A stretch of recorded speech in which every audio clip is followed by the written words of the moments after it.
You are standing at the edge of the fjord, where the water meets the dark pines, and the last light of the day is slipping away behind the western mountains.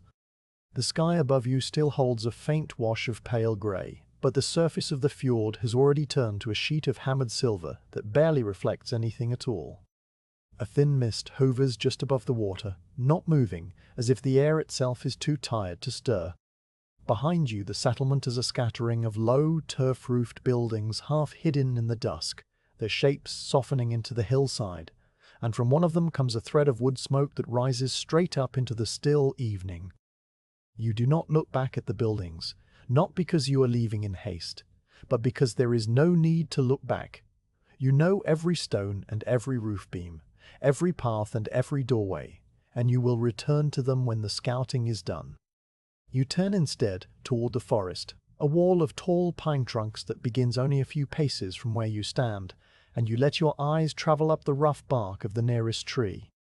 The bark is deep brown, almost black in this light, and it is furrowed with vertical cracks that run from the ground to the first low branches high above your head.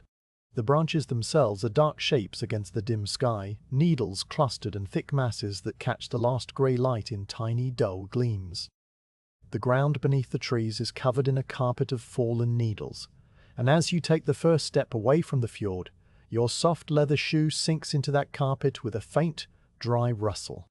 You pause there, one foot on the pine needles, one still on the grass that fringes the shore, and you feel the difference in the ground under each foot. The grass is cool and slightly damp with evening dew, while the needle bed is drier and gives way just a little more under your weight. You carry a small axe tucked into your belt, its iron head wrapped in a scrap of oiled cloth to keep it from catching the light, and you feel the familiar weight of it against your hip, a steady pressure that you have grown so used to that you rarely notice it anymore. Over your shoulders you wear a woolen cloak, its weave thick and rough, dyed a muted grey-brown that blends into the shadows of the trees. The cloak is fastened with a simple bone pin at your left shoulder, and the folds of it hang down to your knees, moving only slightly when you breathe. In a leather pouch at your belt, you have a small supply of dried fish, a few pieces of hard flat bread, and a little wooden cup that you carved yourself many winters ago. The pouch is soft and warm, the leather darkened by years of handling, and it makes no sound when you walk. You lift your foot from the grass and place it fully onto the pine needle floor, then bring the other foot forward as well, and now you are standing completely within the forest's edge. The change in the air is immediate and gentle. The slight salt tang from the fjord fades, replaced by the dry, clean scent of pine resin and the deeper, earthier smell of old wood, slowly returning to soil. The temperature drops by a degree or two, just enough for you to notice it on your cheeks, and you draw the cloak a little closer without thinking. There is no wind at all, not even the smallest movement of air, and the branches above you hang motionless, their needles pointing down like thousands of tiny dark fingers. You begin to walk, and each step is a slow, deliberate placement of one foot after the other. The ground under the trees is uneven, hummocked with roots hidden beneath the needle layer, and here and there a stone poking through like the knuckle of a buried giant. You have walked in forests like this since you were old enough to walk at all, so your feet find the safe places without you having to look down.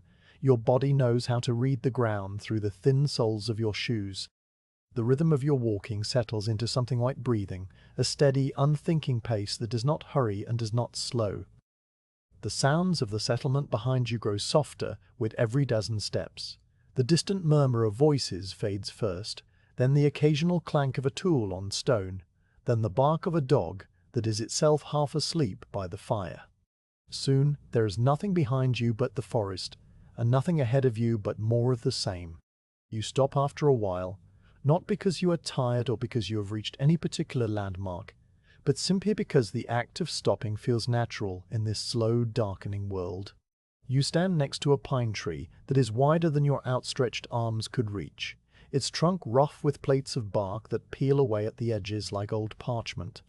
You place the palm of your hand against it, and feel the faint texture, the ridges and valleys, the tiny crystals of dried resin that catch on your skin. The tree is cool, but not cold. It holds a little of the day's warmth deep inside, a memory of sunlight that will take all night to fade. You stand like that for a long moment, your hand on the bark, your breathing slow and even, and the forest waits with you. Above the canopy, the sky has shifted from grey to a deep, muted blue, the colour of a wad-dyed cloth that has been washed many times. The few clouds that were visible earlier have dissolved into the general darkness, and the first star appears directly overhead, a single point of white light that seems to tremble slightly in the still air. You cannot see it clearly through the branches, but you know it is there because a tiny patch of lighter darkness appears in the gaps between the needles, a hint of something beyond the trees. The moon will not rise for another hour, perhaps longer. You know this without thinking about it, the way you know the path home or the weight of your axe. You lower your hand from the tree trunk and continue walking, and now the forest is fully dark. Your eyes have adjusted as much as they ever will on a night like this, and you can make out the shapes of tree trunks as darker vertical forms against a slightly less dark background. The ground is a dim, textured expanse of greys and blacks, and you navigate by the feel of it under your feet, the slight changes in slope and texture that tell you when you are crossing a patch of bare earth or a cushion of moss. The moss is soft and cool, and it springs back slowly after you step on it, leaving a faint footprint that the darkness swallows immediately. The silence of the forest is not a true silence. It is made of many tiny sounds that blend together into a single, low hum. There is the dry whisper of pine needles brushing against each other, so faint you can only hear it when you stop breathing for a moment. There is the occasional creak of a branch settling, a sound like an old door opening very slowly and then stopping. Somewhere to your left, the small creature moves in the undergrowth, a vole or a shrew, its body making a sound like a drop of water falling onto dry leaves. You hear it, and you do not react. The small lives of the forest are no concern of yours, and they go on with their own business, whether you are there or not. You reach a place where a fallen tree lies across your path, its trunk thick with moss and soft with rot. You could step over it easily, but instead you pause and run your fingers along its length, feeling the spongy texture of the decaying wood, the way it crumbles slightly under even the lightest pressure. The moss on the log is a deep, plush green, almost black in the darkness, and it is damp with the moisture of the evening, little droplets of water clinging to the tiny leaves. You brush your hand over it, and the droplets come away on your palm, cool and clean. You wipe your hand on your cloak and continue on, stepping carefully over the log so as not to disturb the moss more than you have to. After a time, you come to a small clearing where the trees stand a little farther apart and the sky opens up above you like a window.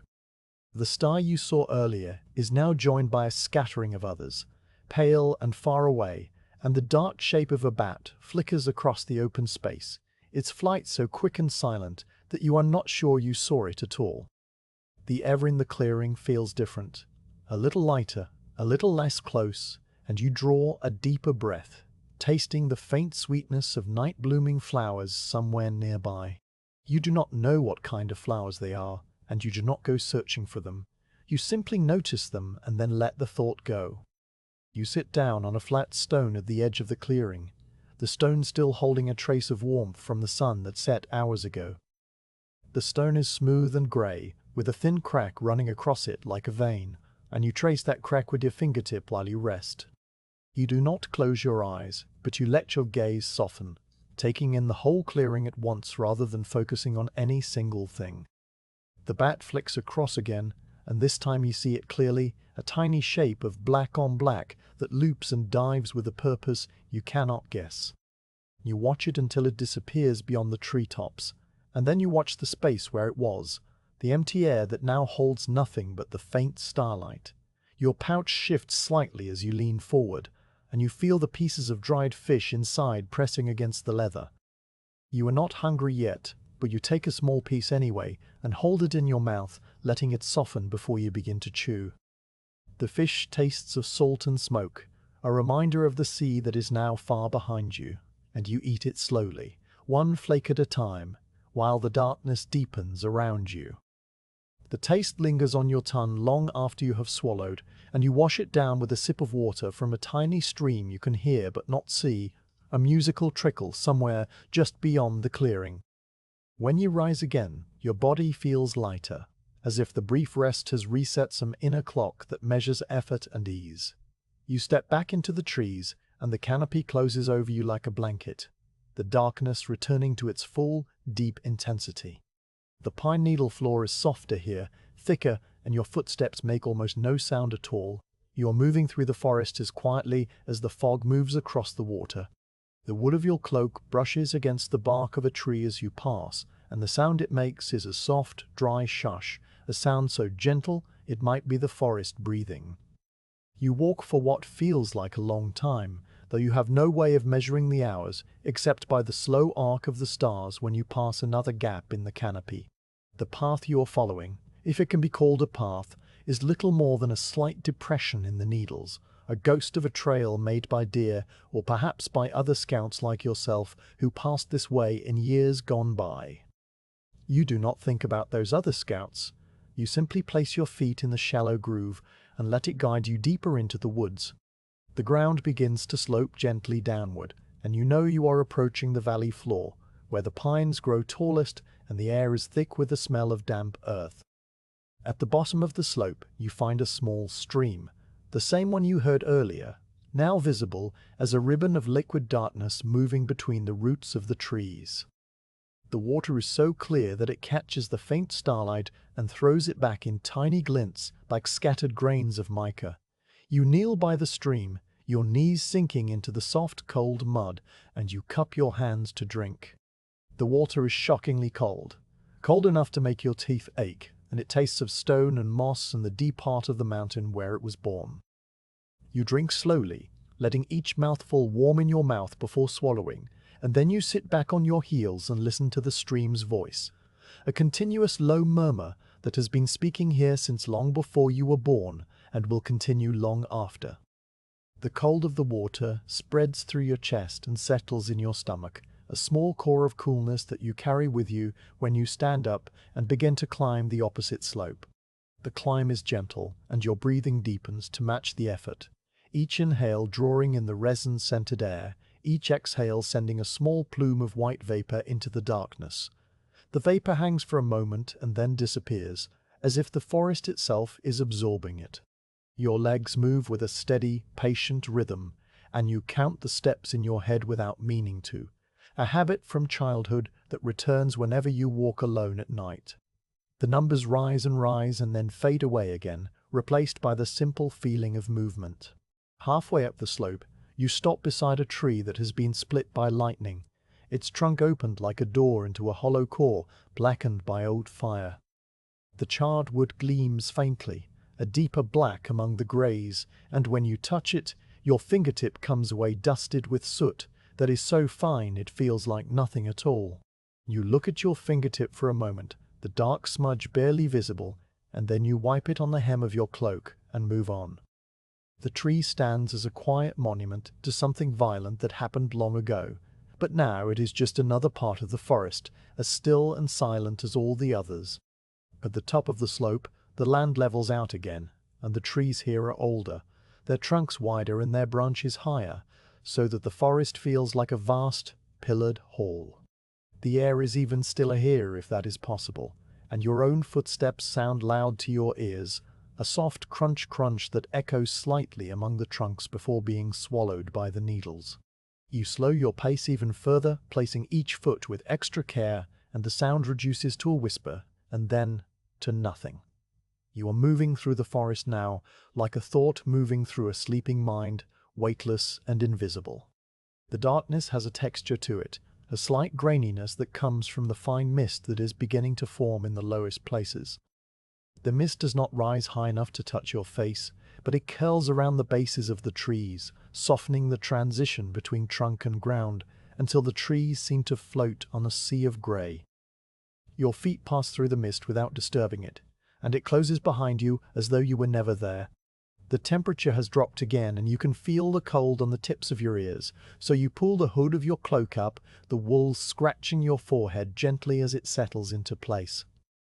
You walk on, and the night deepens, and the moon that has been somewhere below the horizon finally begins to show itself. You do not see it directly, but a faint silver light starts to filter down through the branches, turning the darkness from black to a deep, muted blue. The pine trunks take on a new dimension, their eastern sides catching a ghost of light, while their western sides remain in shadow. You can see the texture of the bark more clearly now, the ridges and furrows, the scattered spots of pale lichen that glow like tiny stars on the dark wood. The needles underfoot, which were a uniform grey before, now show a hint of their true reddish-brown, and you notice for the first time the small round cones scattered among them, each one closed tight against the night. You do not need the moonlight to find your way. You've already walked most of the route in total darkness, and the path is clear in your mind. But the light is a quiet companion, a presence that asks nothing and gives only the faintest illumination. You walk through patches of moonlight and shadow, your cloak changing color with each step, from grey to silver to grey again, a slow hypnotic flicker that you half notice and half ignore. The axe at your belt catches a sliver of light for just a moment, a thin line of brightness along the edge of the wrapped blade, and then it is gone. You are not tired, not in the usual sense. There is a kind of weariness that settles into your bones after a long day of work, but this is different. This is the gentle heaviness of walking through the night, a state where your body moves on its own and your mind drifts somewhere just behind it, watching. You think of the fjord, far behind you now, and of the small boat that is pulled up on the shore, its hull covered with a skin of drying salt. You think of the fire that is burning low in the longhouse, the embers pulsing with a soft orange light, the smoke curling up through the roof hole. You think of these things without any urgency, as if they belong to a different world, a world of daytime and voices and warmth. Here, in the dark pine forest, there is only the walking, the breathing, the slow, steady rhythm of a body moving through a landscape that does not care if you are there, and that is, in its own quiet way, a kind of peace.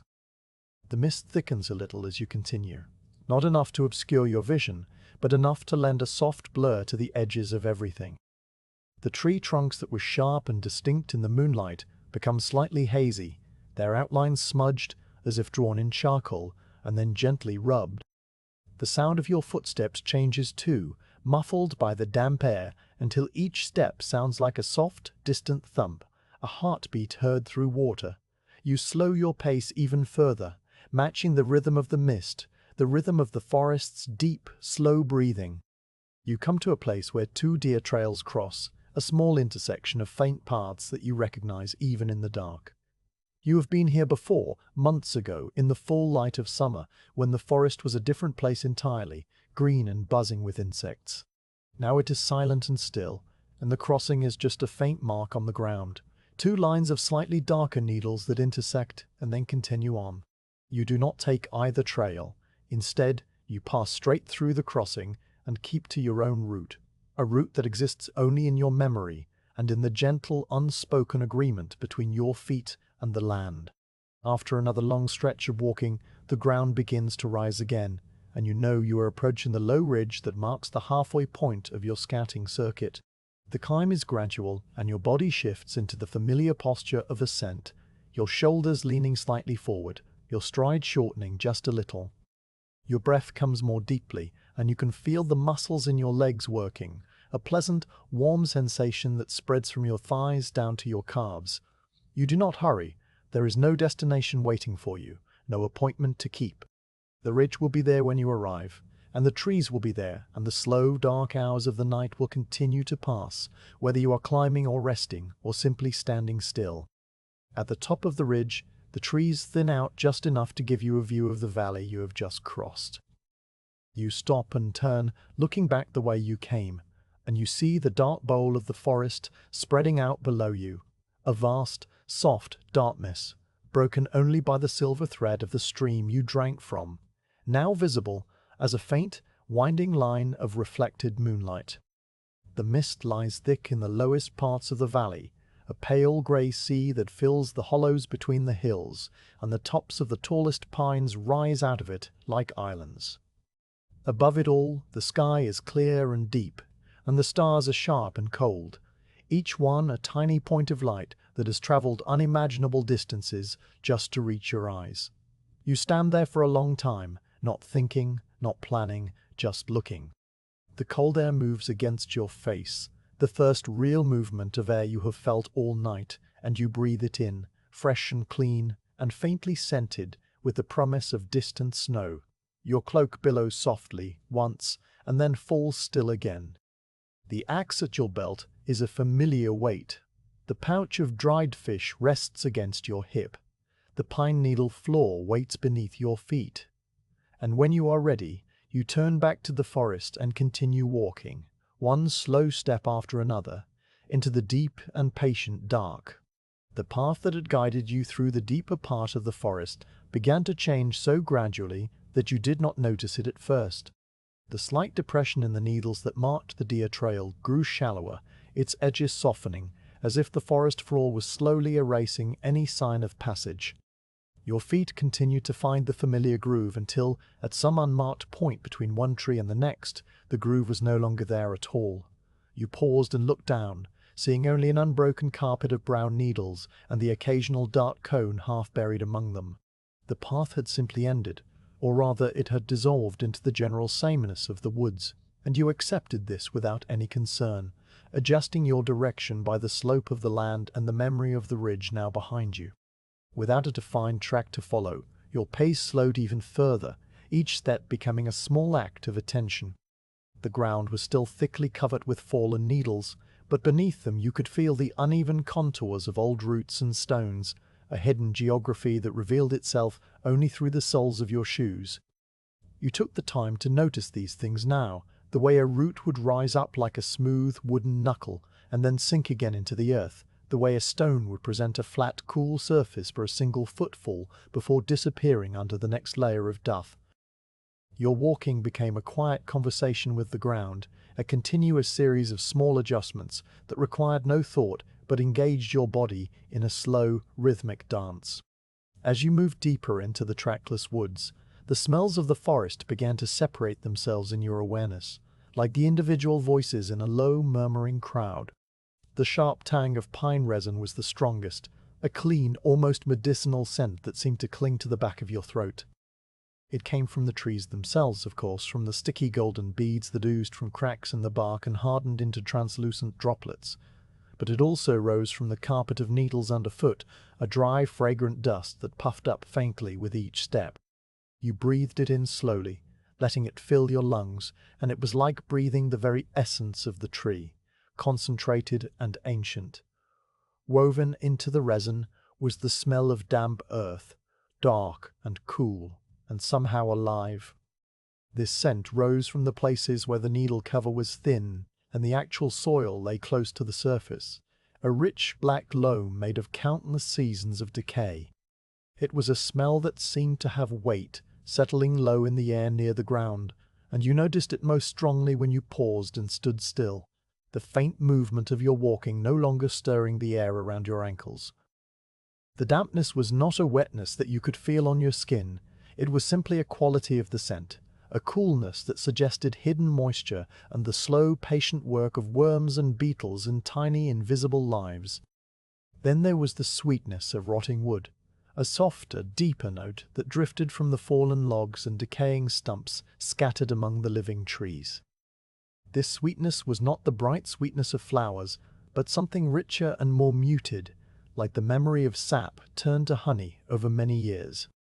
You passed close to a large moss-covered trunk that lay on its side, its heartwood exposed in a long, crumbling crack, and the scent that rose from it was so thick you could almost taste it, a complex blend of fungal growth and slow combustion that was not at all unpleasant. It was the smell of things returning to the earth, of boundaries, softening, of the forest digesting itself with infinite patience. A cooler, sharper note came from the wet stones that poked through the soil in scattered patches. These stones, dark grey and speckled with pale lichen, held a mineral scent like the smell of a streambed even when no water was flowing. When you knelt to examine one, placing your palm flat against its surface, you felt a deep, penetrating cold that seemed to come from far below the ground. The stone was slick with a thin film of moisture, not enough to drip, but enough to leave a damp print on your hand, and when you lifted your palm and brought it close to your face, you could smell the faint, clean odor of wet rock, something like rain and something like iron, a scent that spoke of deep time and the slow grinding of mountains.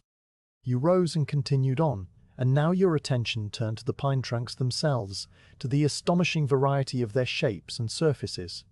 No two trees were alike, though they were all the same species of tall, straight pine that dominated this part of the forest.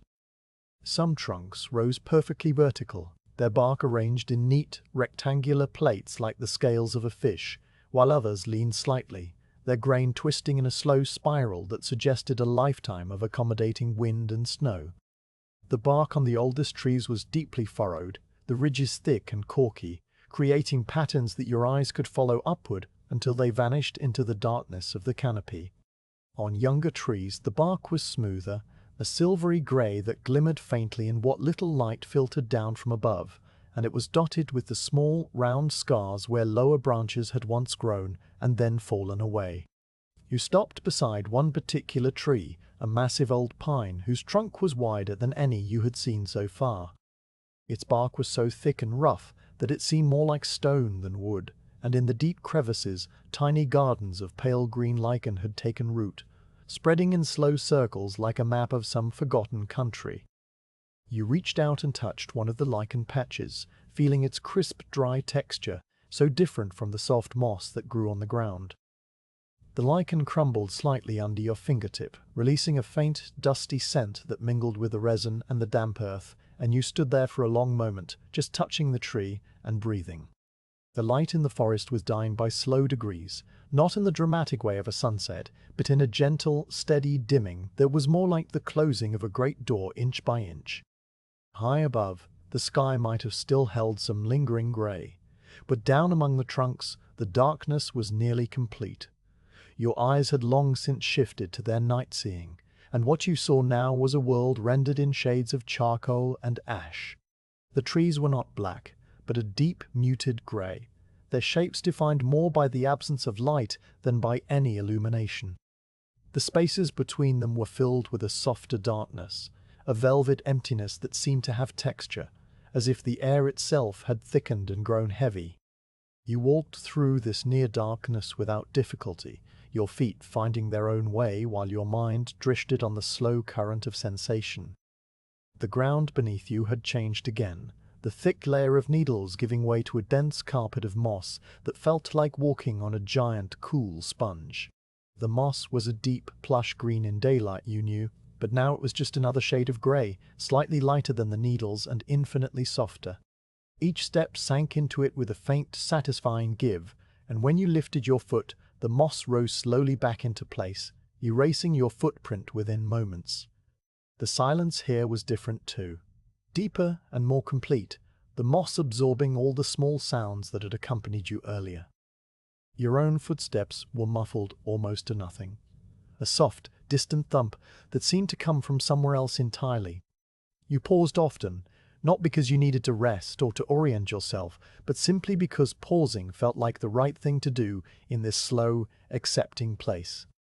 Each time you stopped, the forest seemed to settle around you, its countless tiny inhabitants resuming their nightly routines after the brief disturbance of your passage. You would hear, after a moment, the faint scurry of a beetle among the needles, or the high, thin trill of an insect you could not name, or the soft, papery rustle of a moth's wings somewhere near your ear.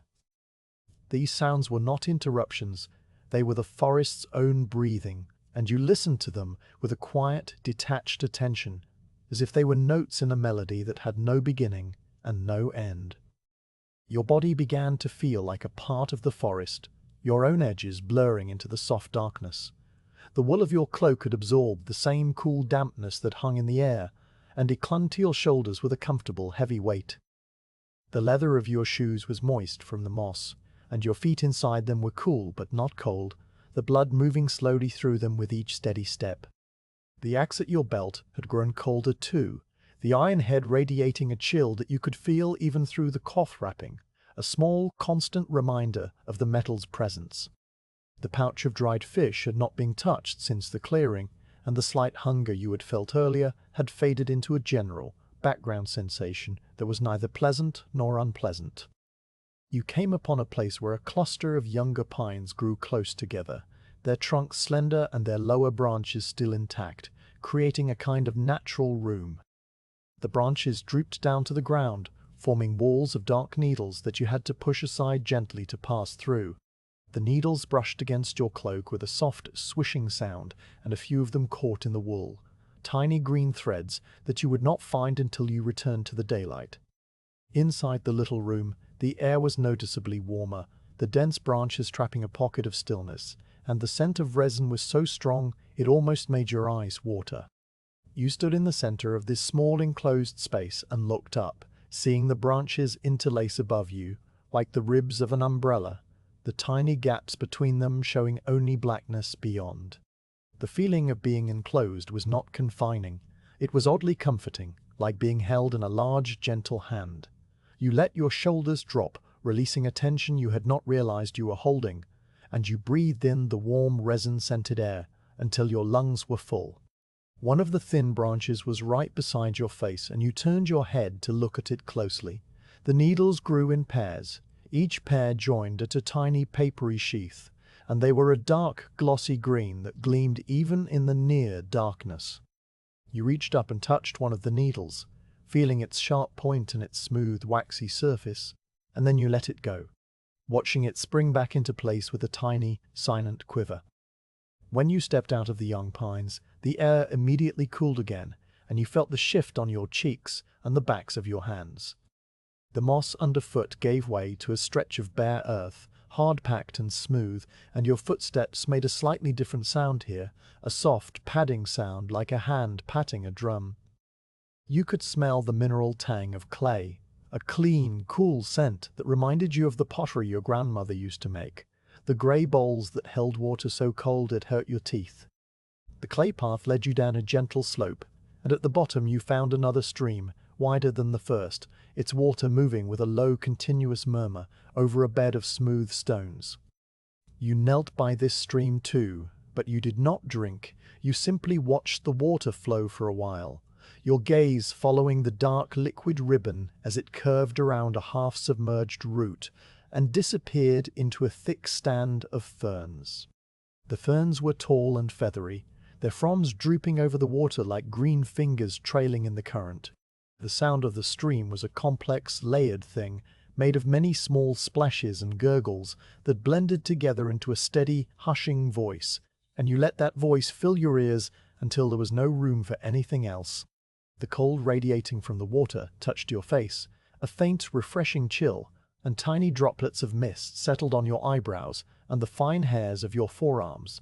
After a while, you stood and crossed the stream by stepping on a series of flat stones that someone, perhaps a scout from a different age, had placed there long ago. The stones were slick with algae, and you moved with care, placing each foot exactly in the center of each stone, feeling the slight shift as the stones settled under your weight.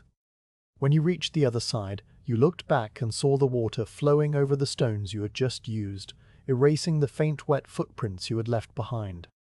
The stream continued on its way, indifferent to your crossing, and you turned and walked into the trees on the far bank. The forest here was different. The pines were interspersed with birch trees, their white trunks standing out like pale ghosts against the darker background. The birch bark peeled away in thin, papery curls, and when you touched one, it rustled with a dry, whispering sound. The ground beneath the birches was covered in a layer of fallen leaves, not pine needles, and these leaves crunched softly under your feet, a sound that was brighter and crisper than the muffled thud of needles. The air smelled different too, with a faint sweetness that came from the birch sap, a smell that was almost like almond, but not quite. You continued walking, and the birch trees gradually thinned, giving way once more to the familiar pines. The ground began to rise again, just a gentle incline, but enough to make your breathing deepen and your legs work a little harder. The moss returned underfoot, soft and welcoming, and you climbed slowly, each step a deliberate press and release. Halfway up the slope, you came upon a large flat boulder that sat among the trees like a piece of furniture, its top worn smooth by centuries of rain and snow. You sat down on it, your back against a pine trunk, and you closed your eyes for a moment, not to sleep, but simply to rest your sight. With your eyes closed, the forest came to you in a different way. The sounds grew more distinct, the distant trickle of the stream you had crossed, the faint creak of a branch somewhere to your left, the soft, rhythmic whisper of your own breathing. The smells seemed to intensify too, the resin and the damp earth and the rotting wood all blending into a single, rich perfume. You felt the texture of the boulder beneath you, its slight graininess, its deep, abiding cold. You felt the weight of your own body, the pressure of your sitting bones against the stone, the gentle pull of gravity, and you felt the forest around you, not as a collection of separate things, but as a single, living presence, vast and ancient and utterly at peace. You opened your eyes after a time, and nothing had changed. The trees were still there, the darkness was still deep, the mist was beginning to curl around the bases of the trunks far down the slope. You rose from the boulder, feeling the slight stiffness in your knees from sitting on the cold stone, and you shook out your legs before continuing up the incline. The top of the slope was not far, and when you reached it, the land leveled out into a long, flat stretch, where the trees stood a little farther apart, their branches meeting high overhead to form a ceiling of dark needles. The pine needle floor here was thick and springy, and you walked across it with a slow, measured pace, your body moving in a rhythm that felt as natural as breathing. The mist had thickened while you sat on the boulder, and now it curled around the tree trunks in slow, silent eddies. It did not rise high enough to obscure your vision. It was just a low grey blanket that covered the ground and lapped at the roots of the pines like a quiet tide. Walking through it was like walking through a dream, the familiar shapes of the forest transformed into something softer and stranger. A gnarled root that you had stepped over countless times before now appeared as a dark serpent coiled in the mist. A fallen branch became a slender bridge to nowhere. You did not startle at these apparitions. You simply noted them and moved on, your mind calm and untroubled. The smell of the forest changed again as the mist settled, taking on a colder, cleaner quality. The pine resin was still there, but it was now overlaid with the scent of water suspended in air, a fresh, almost metallic smell that sharpened your senses slightly. You breathed it in and it felt like drinking cold water, a small shock of clarity in the drowsy haze of the night. Your pace remained slow, your movements unhurried, and you let your eyes roam over the shapes of the trees, now soft and blurred at the edges, their bark patterns reduced to gentle smudges of grey on grey. You walked on through the misty flatland, and the hours passed without measure, the night drawing itself around you like a second cloak. The moss, the needles, the bare patches of earth, the occasional stone, all passed under your feet in a slow, unending procession. Your awareness drifted from your feet to your breath, from your breath to the faint light of the hidden moon, from the moon back to the steady, rhythmic pulse of your own walking. There was no destination, no goal, only the simple, continuous act of moving through a world that asked nothing of you except your presence. And that presence you gave freely, one slow step after another, into the deep and patient heart of the forest. The change came so slowly that you could not say exactly when the darkness stopped being black and began to be something else.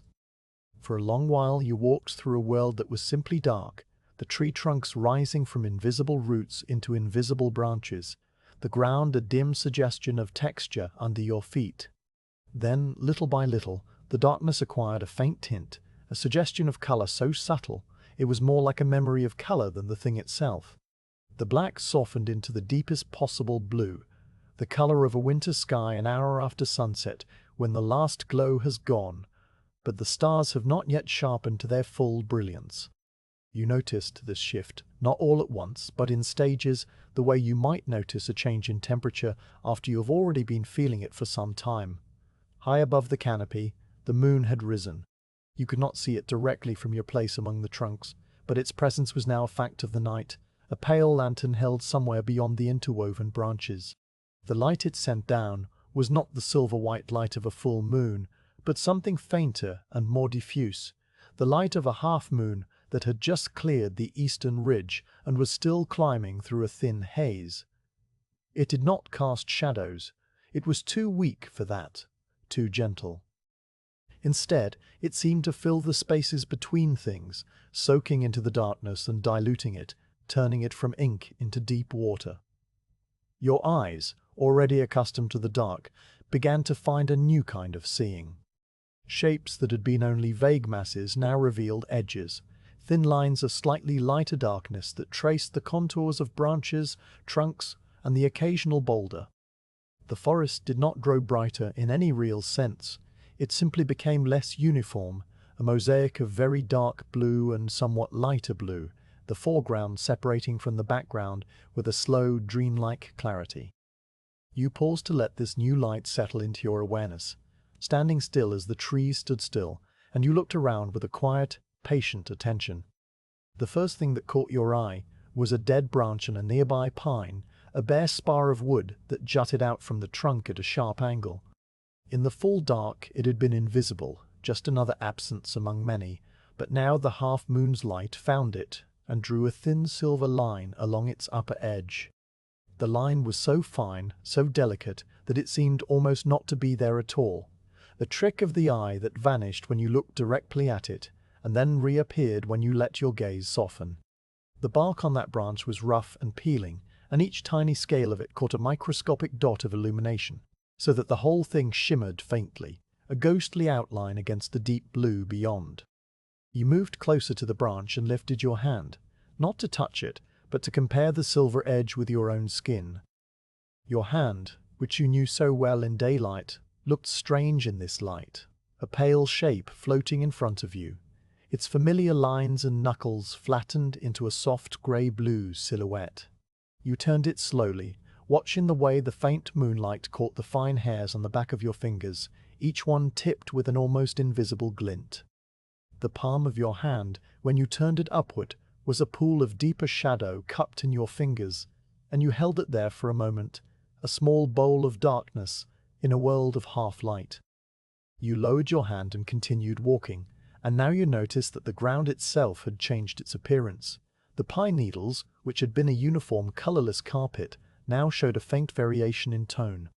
The fresher needles near the surface held a slightly warmer tint, a subtle reddish-brown that emerged from the blue darkness like a secret, while the older, more decomposed layers below remained a deep, matte black.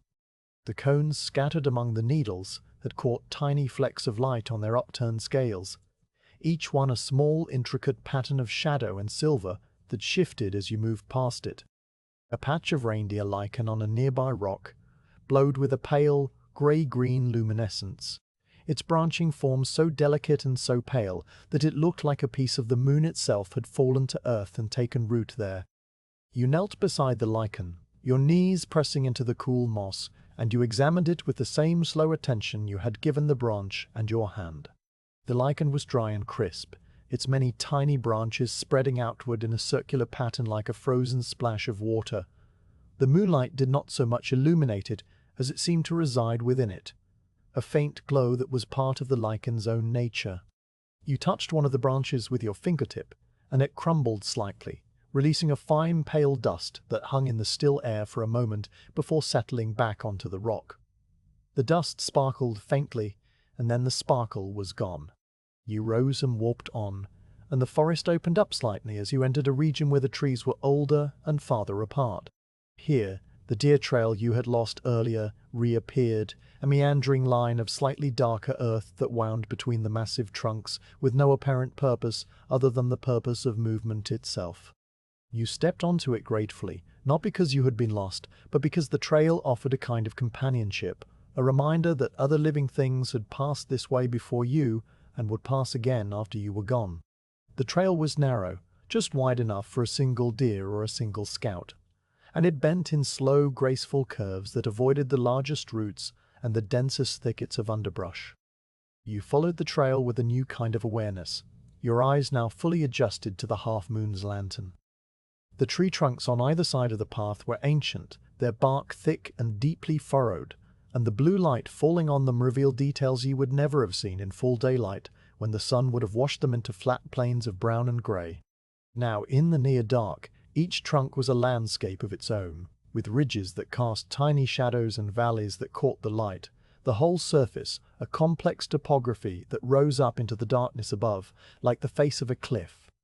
You let your gaze travel up these trunks as you passed, following the lines of the bark until they vanished into the canopy, and you felt something like awe, though it was a quiet, drowsy awe that did not disturb your calm. The deer trail led you around a massive boulder that sat in the middle of the forest like a great sleeping beast. The boulder was covered in a thick coat of moss, and the moss was silvered by the moonlight, each tiny leaf holding a droplet of dew that glinted with its own interior light. You stopped and placed your palm flat against the moss, and it was cold and soft, the moisture seeping through to your skin in a slow, cool spread. You left your hand there for a long moment, feeling the gentle give of the moss, the hard, unyielding stone beneath it, and the faint vibration that was not a real vibration, but only the stillness itself, so deep that it hummed. As you stood there, your ears began to pick out the countless tiny rustlings that filled the forest. These sounds had been present all along, but the moonlight seemed to make them more audible, or perhaps your own stillness allowed them to rise into your attention. There was a soft, papery sound from the branches above, the sound of pine needles brushing against each other in a breeze, so slight you could not feel it on your skin. There was a dry, scratchy whisper from the ground nearby, the sound of a beetle moving through the fallen needles, its legs making tiny, rhythmic clicks. Somewhere deeper in the forest, a small mammal, perhaps a vole or a shrew, was rustling in the undergrowth, its body pushing aside the dry leaves with a sound like a thumb brushing over rough cloth. These sounds came and went, overlapped and separated, and none of them meant anything more than the simple fact of the forest's ongoing life, a life that continued with or without your presence. You left the boulder and followed the deer trail as it curved gently to the left, down a slight slope, and then up again, the path so subtle that only your feet could read it. The moonlight, still faint and diffuse, continued to work its quiet magic on the forest, turning every familiar shape into something just slightly unfamiliar. A fallen log ahead of you was no longer just a log. It was a long, low ridge of silver-edged moss, its bark peeling away in delicate curls that glowed like parchment. A cluster of ferns became a fountain of pale green light, each frond outlined in a thin, trembling line. Even the air itself seemed to have taken on a visible quality, a faint shimmer that hung between the trees like a veil of the finest silk. You paused again, and this time you looked at your own hand once more, comparing it with the hand you had looked at earlier. The light had not changed, but your perception of it had, and now your hand seemed even more unfamiliar, a pale, translucent thing that might have belonged to a stranger.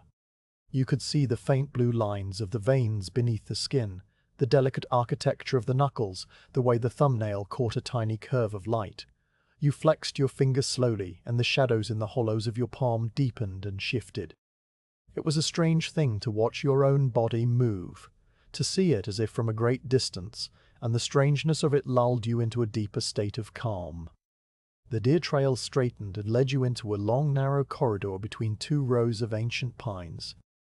Their branches met high overhead, forming a roof that was almost solid, and the moonlight that filtered through came down in thin, slanting rays, each one a column of faintly luminous air that seemed to hang motionless. You walked through these rays one by one, and each time you passed through one, your skin felt a subtle coolness, as if the light itself had a temperature.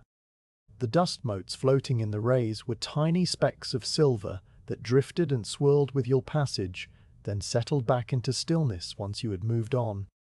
Your footsteps on the needle-carpeted path made a soft, rhythmic sound that echoed slightly in the enclosed space, a gentle shush, shush that blended with the rustlings around you.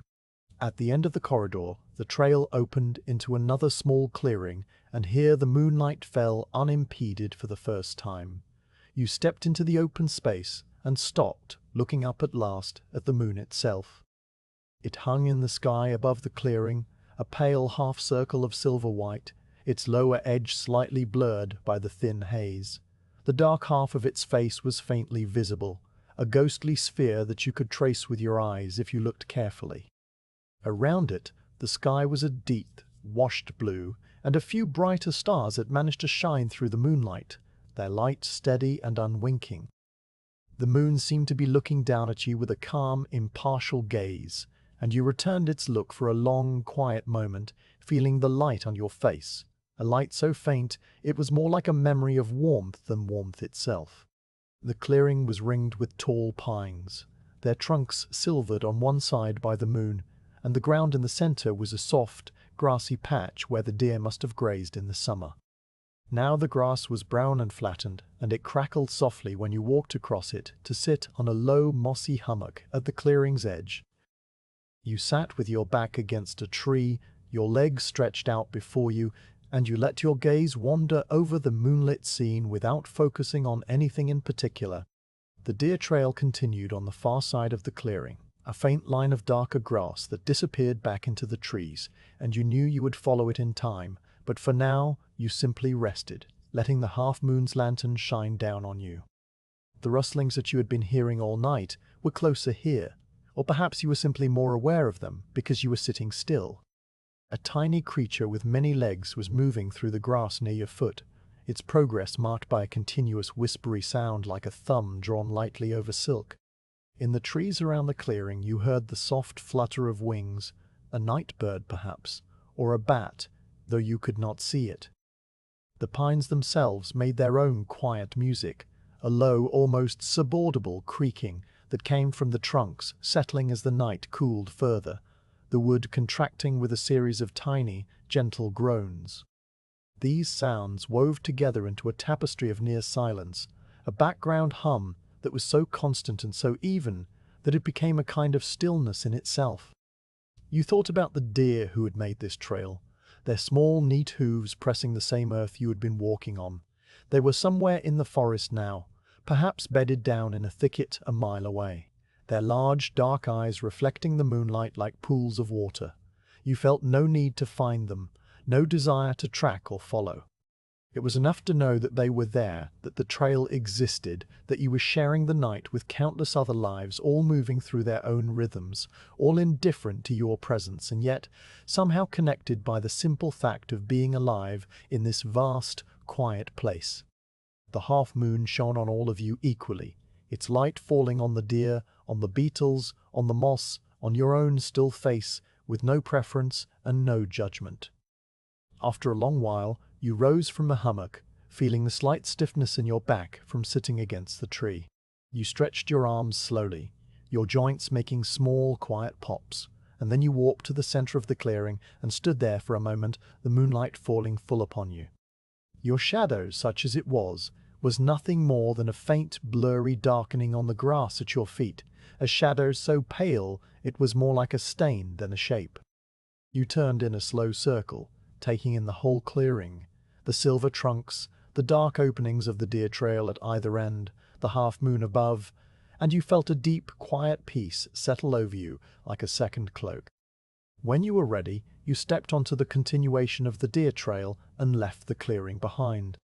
The path led you into the trees once more, and the moonlight, which had been so open and direct in the clearing, now came down in scattered fragments, a patchwork of silver and shadow that shifted constantly as the branches high above swayed in the almost imperceptible breeze. The deer trail meandered on, as patient and unhurried as the deer themselves, and you followed it with the same slow, deliberate pace you had kept all night. Your feet found the slight depression of the path without effort, and your body settled back into the rhythm of walking, a rhythm that now felt as natural as breathing, as ancient as the forest itself. The rustlings continued around you, a constant, gentle chorus of tiny sounds that marked the presence of the small, hidden lives of the woods. A moth fluttered past your face, a pale blur in the corner of your eye. A spider's web, strung between two low branches, caught the moonlight and became a delicate silver wheel, its strands beaded with dew. You ducked under it carefully, leaving it intact, and walked on. The smell of the forest, that familiar blend of resin and damp earth and rotting wood, was now tinged with the cool, clean scent of the night itself, a scent that seemed to come from the moonlight, or perhaps from the sky beyond the trees. It was a scent that spoke of wide, open spaces and cold, distant stars, and it mingled with the closer, earthier smells to create something new. Something you could not name but could feel in your chest. A slight expansion. A quiet joy. You walked for another long stretch of time, the deer trail guiding you past landmarks that were now half familiar, a twisted birch that glowed like a white ghost in the blue light, a large, flat stone covered in a map of pale lichen, a small dark pool of water that reflected the moon like a single unblinking eye. You passed each of these without stopping, acknowledging them with a glance and then moving on, your mind as calm and empty as the surface of the pool. The night was deep now, the deepest part of the night when even the most nocturnal creatures pause in their activities, and the forest around you seemed to hold its breath, waiting for something that would never come or that had already passed. The half-moon had climbed to its highest point, and its light, though still faint, had taken on a slightly cooler quality, a sharpening of the edges that made the silver lines in the branches stand out more clearly. You looked down at your feet and saw that the deer trail was now more visible, the darker earth contrasting with the lighter needles on either side. The trail led you around a large fallen pine, its root mass a great dark tangle that rose up like a wall, and then it dipped down into a shallow ravine where the air was noticeably colder and the sound of a tiny trickle of water could be heard. You climbed down into the ravine carefully, your hands touching the cool, damp earth of the bank, and at the bottom you found a tiny stream. The same stream, perhaps, that you had crossed earlier, now reduced to a thread of water that gleamed like liquid silver in the moonlight. You knelt by the stream and drank again, the water so cold it seemed to have no temperature at all, just a sensation of pure liquid cold that spread from your throat to your chest and then faded. The moon reflected in the water was a distorted half-circle, trembling with the movement of the current, and you watched it for a moment before rising and climbing the far bank. The deer trail picked up again on the other side, leading you up out of the ravine and back into the open forest, where the pines stood tall and patient and the rustlings continued, a quiet, constant music that followed you wherever you went. You walked on, and the night began its slow turn toward morning, though the first light was still hours away. The half-moon remained your companion, a pale lantern that asked nothing and gave only the gentlest light, and the forest remained itself, vast and dark and utterly indifferent, the trees standing in their centuries-old silence, the small creatures going about their small lives, the air cool and still. And you, the scout, the walker, the quiet observer, continued to place one foot in front of the other, following the deer trail as it meandered through the ancient woods, your body moving with the slow, steady rhythm of the night itself. The stream announced itself long before you reached it. At first it was only a change in the air, a slight coolness that moved against your face like the memory of a breeze, though the forest around you remained utterly still. Then came the smell, a clean, stony scent that cut through the resin and damp earth you had been breathing all night, and this scent grew stronger with every step until it seemed to fill your entire head, clear and cold and somehow refreshing.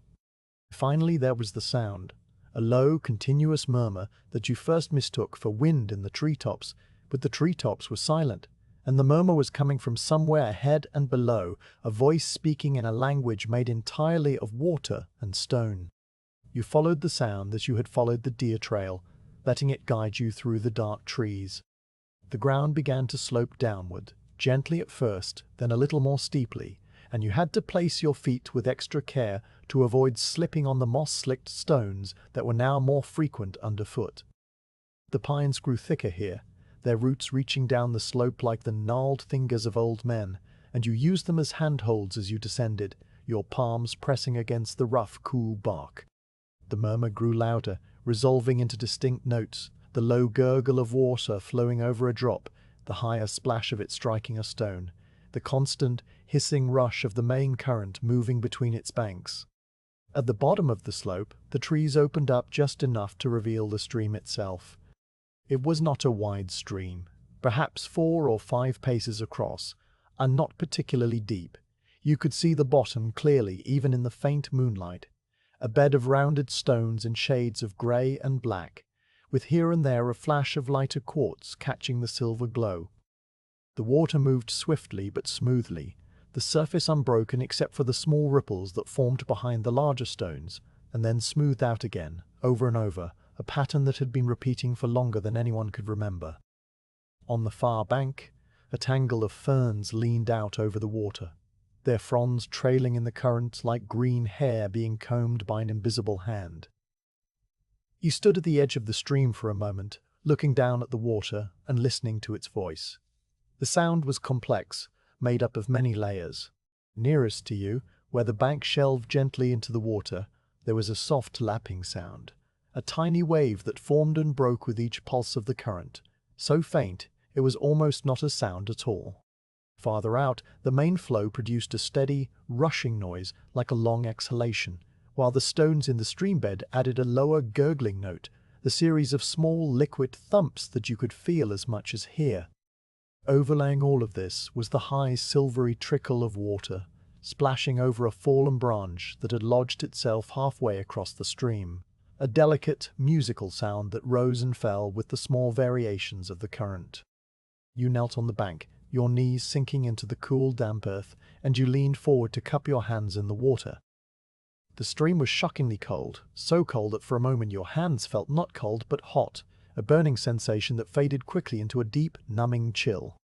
You let the water pool in your palms, watching the moonlight shatter and reform on its trembling surface, and then you lifted it to your lips and drank. The cold spread from your mouth down your throat and into your chest, a small, bright shock that seemed to wake every part of your body at once. And then the shock faded, leaving behind only a clean, mineral taste and a feeling of refreshment so complete it was almost like a sigh. You drank again, more slowly this time, letting the water warm slightly in your mouth before swallowing. It tasted of the mountains where it had been born, of snowmelt and granite and the deep, cold earth. Tiny flecks of something, perhaps mica or sand, glittered on your tongue and then were gone. A drop of water ran down your chin and hung there for a moment before falling onto your knee, where it left a small dark spot on the wool of your trousers. You did not wipe it away. You simply watched it soak into the fabric and disappear, joining the general dampness that had been accumulating on your clothes all night. When you had drunk your fill, you sat back on your heels and let your hands rest on your thighs, the water drying slowly on your skin in the cool air. The stream continued its endless murmuring, and you let your gaze drift over its surface, following the ripples as they formed and faded. A thin mist was rising from the water, just a few inches high, a pale, shifting veil that hovered above the current like a ghost. The mist caught the moonlight and glowed faintly, a soft, silver-white luminescence that made the stream seem to be giving off its own light. It moved constantly, curling and uncurling, thickening for a moment around a stone and then thinning out again, a slow, hypnotic dance that your eyes followed without any particular thought. There was a fallen log a few paces upstream, its bark long since worn away by the water, its wood bleached a pale, silvery grey. It lay half in the stream and half on the bank, one end resting on a flat rock, the other trailing in the current where small eddies swirled around it. You rose from your kneeling position, feeling the slight protest in your knees, and walked over to the log. When you sat down on it, the wood was smooth and cool under you, worn to a soft polish by years of water and weather, and it felt almost like sitting on a piece of furniture, a bench placed here by the forest itself, for weary travelers. You settled yourself on the log, your back against a young pine that grew close to the bank, and you let out a long, slow breath that you had not realized you were holding. The stream was directly in front of you now, close enough that you could reach out and touch it if you leaned forward, and you sat there and simply watched. The water flowed past the log with a soft, gurgling sound, parting around the submerged end in two smooth streams that rejoined on the other side, and the tiny droplets that splashed up caught the moonlight and sparkled for an instant before falling back. A water strider, a slender insect with long, spindly legs, skated across the surface near the far bank, its feet dimpling the water without breaking through, and you watched its progress until it disappeared into the shadow of the ferns.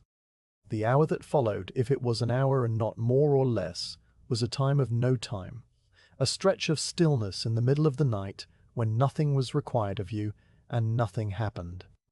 You sat on the log and let the stream fill your senses, its sound washing over you in a continuous, gentle wave, its cool mist touching your face with the lightest of fingers. Your thoughts, which had been wandering all night, now slowed to a near halt, drifting across your mind like the mist on the water, formless and without urgency. You thought about the stream itself, about where it came from and where it was going, tracing its path in your imagination up into the high mountains where the snow lay year-round, then down through the forest, past the settlement, and finally into the fjord, where it would mix with the salt water and be carried out to sea. This thought did not lead anywhere. It simply rose, hung in your mind for a while, and then faded, replaced by another thought, equally gentle and equally pointless. You thought about the water strider, about how its feet did not break the surface tension, about the thin, invisible skin that held it up, and you wondered what it would be like to walk on water like that, light and effortless. Then you stopped wondering, because wondering required an effort that you did not feel like making, and you simply watched the place where the water strider had been, now empty except for the ripples. The ripples themselves were a kind of thought, a language written on the water, each one a small brief sentence that was erased even as it was written. You read them without understanding, and that was fine. Your body on the log was still, so still that a small brown moth landed on your knee and stayed there, its wings folded into a tight triangle, its antennae twitching slowly. You looked down at it without moving your head, just your eyes, and you saw the tiny, feathery edges of its wings, the way the moonlight caught the dust on them and made them shimmer. The moth rested on your knee for a long time, its small life ticking away in its own rhythm, and then, without any visible reason, it opened its wings and flew off into the darkness, disappearing as suddenly as it had arrived. The place on your knee where it had been felt slightly warmer for a moment, and then the warmth faded, and there was only the cool, damp wool and the sound of the stream. The mist on the water thickened slightly as the night wore on, rising now to the height of your knees and spreading out across the stream like a low, flat cloud. It moved with the current, a slow, rolling drift that was almost imperceptible, and it curled around the stones and the fallen branch, softening their edges until they seemed to float in a bed of white.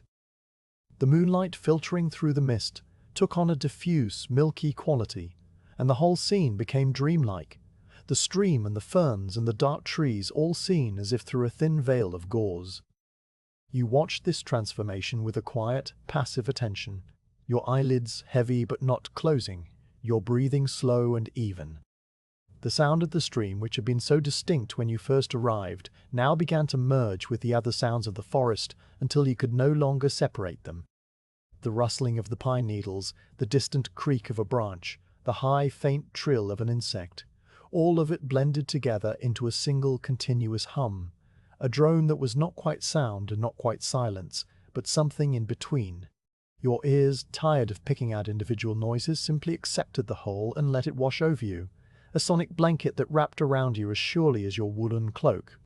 The hum was monotonous, in the best sense of the word, a single, unchanging note that went on and on and on and asked nothing of you but that you listen, and you did listen without really hearing, for a long, calm stretch of time. Every now and then, a droplet of water would gather on the tip of a fern frond and fall into the stream with a small, distinct plink. You found yourself waiting for these drops, your ears pricking up slightly each time one fell, and then relaxing again as the ripples spread and vanished. The interval between drops was irregular, sometimes a few seconds, sometimes much longer, and this irregularity kept a small part of your mind gently engaged, a tiny anchor of attention in the vast, drifting sea of your thoughts. You did not count the drops, you simply noticed them, each one a small, bright point of sound in the continuous murmur. Your hand, resting on the log beside you, had grown cold, and you lifted it and tucked it inside your cloak, pressing it against your chest where your body heat had accumulated. The warmth seeped back into your fingers slowly, a tingling sensation that was not unpleasant, and you felt the steady beat of your heart under your palm, a rhythm as old and as constant as the stream. You closed your eyes for a moment, Just a moment, and the darkness behind your eyelids was a deep, warm red-brown, the color of pine bark in sunlight. The sound of the stream seemed louder with your eyes closed, more immediate, and you let it fill you. Let it become the whole world. There was nothing but the water, the cool air, the rough texture of the log under your thighs, and the slow, steady pulse of your own blood. When you opened your eyes again, nothing had changed. The stream was still there, the mist was still rising, the ferns were still trailing their green fingers in the current. The moon had moved a little, you thought, though you could not be sure. Its light now fell at a slightly different angle, catching the ripples in a new pattern of silver lines. The log beneath you had grown warmer where your body touched it, and you shifted slightly, finding a new position that was just as comfortable. The small movement sent a faint creak through the old wood, a sound so soft it was immediately swallowed by the stream's voice. You thought briefly about continuing your walk, about rising from the log and following the stream downstream or upstream, back into the forest, back to your scouting duties. But the thought had no force behind it. It was just a thought, light as a dry leaf, and it drifted away on the current of your stillness. There was no hurry. The forest would be there whenever you chose to move, the trees standing in their patient rows, the deer trails waiting to be followed. For now, there was only the stream and the log, and the mist, and the slow, quiet passing of the night. A small fish, no longer than your finger, broke the surface near the far bank, making a tiny, kissing sound, and the ripples spread outward in perfect circles until they reached the edges of the stream and disappeared. You watched the ripples and thought about the fish, about its small, cold life in the dark water, its silver scales flashing once in the moonlight before it dove back down into the shadows among the stones.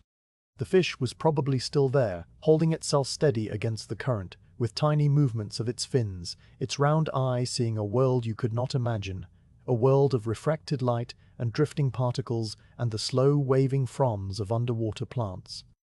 You tried to imagine that world, but your imagination was too slow, too drowsy, and you let the image go, content to know that it existed, whether you could see it or not.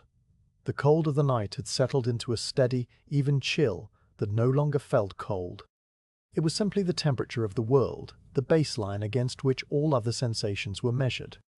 Your face was cool, your hands inside your cloak were warm, your feet in your damp shoes were somewhere in between, and the contrast was pleasant, a small ongoing reminder that you were alive and present in your body. You took a deep breath, and the air tasted of water and stone and the faint green scent of the ferns, and when you let it out, it formed a thin plume of vapor that hung in the mist for a moment before fading. The hour, if it was an hour, passed in this way, a slow, seamless drift of moments that melted one into the next without any clear boundaries. You did not sleep, but you were not fully awake either. You hovered in a state between the two, a place where thoughts became images and images became sensations, and all of it was wrapped in the continuous murmuring voice of the stream. The water flowed on, indifferent to your presence, and you sat there and let it flow, your mind as calm and clear as the water itself. When you finally rose from the log, it was not because you had decided to, but because your body had simply had enough of sitting, and the rising was as natural and unthinking as the sitting had been. You stood for a moment, feeling the blood move back into your legs, a slight tingling rush, and then you stretched your arms above your head, your spine lengthening with a series of small, satisfying pops. The stream was still there, the mist was still rising, the ferns were still trailing in the current, and you looked at it all one last time, a long, slow look that took in everything and held nothing. You knelt by the stream one more time and scooped up a final handful of water. This time you did not drink it. You simply held it, watching the moonlight dance on its trembling surface, feeling the cold seep into your already cold hand. Then you let it fall, the drops scattering on the surface of the stream like a handful of tiny silver coins, each one making its own small, brief ripple before being swept away by the current. You wiped your wet hand on your cloak and turned away from the water, your back to the ferns and the mist and the pale, silvery log. The forest awaited you, dark and patient, its pines rising up from the needle-carpeted ground like 1,000 quiet sentinels. You took a step, then another, and the sound of the stream began to fade behind you, its murmur softening from a voice into a whisper, from a whisper into a memory. But the coolness of the water stayed with you, a small bright core of cold in your chest, and the stillness of that hour by the stream stayed with you too. A deep, quiet calm that wrapped around your thoughts and carried you gently forward into the rest of the night. The names came back to you slowly, the way they always did when you walked alone in the deep woods. They rose from some quiet place in your memory, a place that had been formed when you were very small, sitting by the fire in the longhouse, while your grandfather spoke in the old tongue. He had taught you the names for everything, the trees, the birds, the different kinds of snow, the winds that blew from each direction. Most of these names you never used in daily speech, where the simpler, newer words were enough, but they remained inside you, waiting for moments like this, when the forest was dark and still and your mind had slowed to the pace of the trees themselves. You stopped beside a tall spruce, its shape distinct from the pines around it, its branches drooping downward in graceful, sweeping curves. The old word for this tree came to your lips without effort, a soft sound that meant dark bough, and you spoke it quietly to yourself, your voice barely a whisper in the vast silence. The word felt right in your mouth, its 2 syllables matching the shape of the tree itself, the first syllable short and sharp like the pointed top, the second longer and softer like the drooping branches. You repeated it once, then twice, and the sound of it blended with the faint rustle of the needles above you. You moved on to the next tree, a massive pine with a trunk so straight it might have been shaped by a carpenter rather than by nature. The old name for this one meant mast tree, and it was easy to see why. A trunk like this, tall and true and free of knots, would make a fine mast for a longship, the kind that would carry warriors across the sea to distant shores. But that was not your concern tonight, and you let the thought of ships and warriors drift away as you placed your palm against the rough bark. The bark was warm in the deeper crevices, still holding the faint memory of yesterday's sun, and you traced one of the furrows with your fingertip, following its vertical path upward until your arm was fully extended and your fingers could reach no higher. A few paces away stood a birch, its white trunk gleaming softly in the faint moonlight like a column of pale silk. The old word for birch was a gentle word, a word that sounded like the rustling of its own leaves, and you spoke it as you approached. The bark was peeling away in thin, papery curls, and you carefully took one of these curls between your thumb and forefinger and pulled it free. It came away with a soft, tearing sound, and you held it up to examine it in the dim light. The outer side was pure white, smooth and slightly waxy, while the inner side was a warm, creamy tan, marked with tiny horizontal lines like the rings of a tree written small. You turned it over in your fingers, feeling its dry, flexible texture, and then you tucked it into your pouch, a small, harmless souvenir of the night's walking. The old tongue had many words for trees, far more than the everyday language used with the other scouts and the fishermen and the farmers back at the settlement. There was a specific word for the rowan, the tree that the old ones said watched over travelers and kept them safe from harm. You saw a rowan now, growing at the edge of a small clearing, its branches heavy with clusters of bright red berries that even the moonlight could not drain of their color. The berries hung in tight bunches, each one a small, perfect sphere, and they seemed to glow with their own inner light, a deep, muted red that was almost black in the darkness. The old name for rowan was a word that meant red guardian, and you spoke it respectfully as you passed, a small nod to the beliefs of your grandfather and his grandfather before him. Beyond the rowan, the forest grew denser again, and you found yourself in a grove of mixed trees where pine and spruce and birch all grew together, their branches interlocking overhead to form a roof so thick that even the half-moon's light could barely penetrate. Here the air was warmer, trapped by the dense canopy, and the smells of the different trees mingled together into a complex layered perfume. You identified each scent as you walked, the sharp, clean resin of the pine, the sweeter, earthier smell of the spruce, the faint, almost almond-like fragrance of the birch bark. Each tree had its own scent, its own texture, its own old name, and you recited these names silently as you passed, a slow, rhythmic catalogue that kept your mind gently occupied. There was a particular word for the young pine, the sapling that had not yet grown tall enough to compete with its elders, and you used it when you came upon a small cluster of these younger trees growing in a patch of open ground where an old giant had fallen and let in the light. The young pines were slender and flexible, their bark still smooth and silvery, their branches beginning their slow reach toward the canopy. They grew close together, their roots intertwining underground in a network you could only imagine, and you knelt beside one of them and touched its trunk, no thicker than your wrist, feeling the supple give of the living wood. The old name meant hope tree, a word that carried the promise of future forests, and you liked the sound of it, the way it rose at the end like a question. You walked on, and the catalogue continued, a quiet litany of names and textures and smells that stretched the night into a long, peaceful ribbon.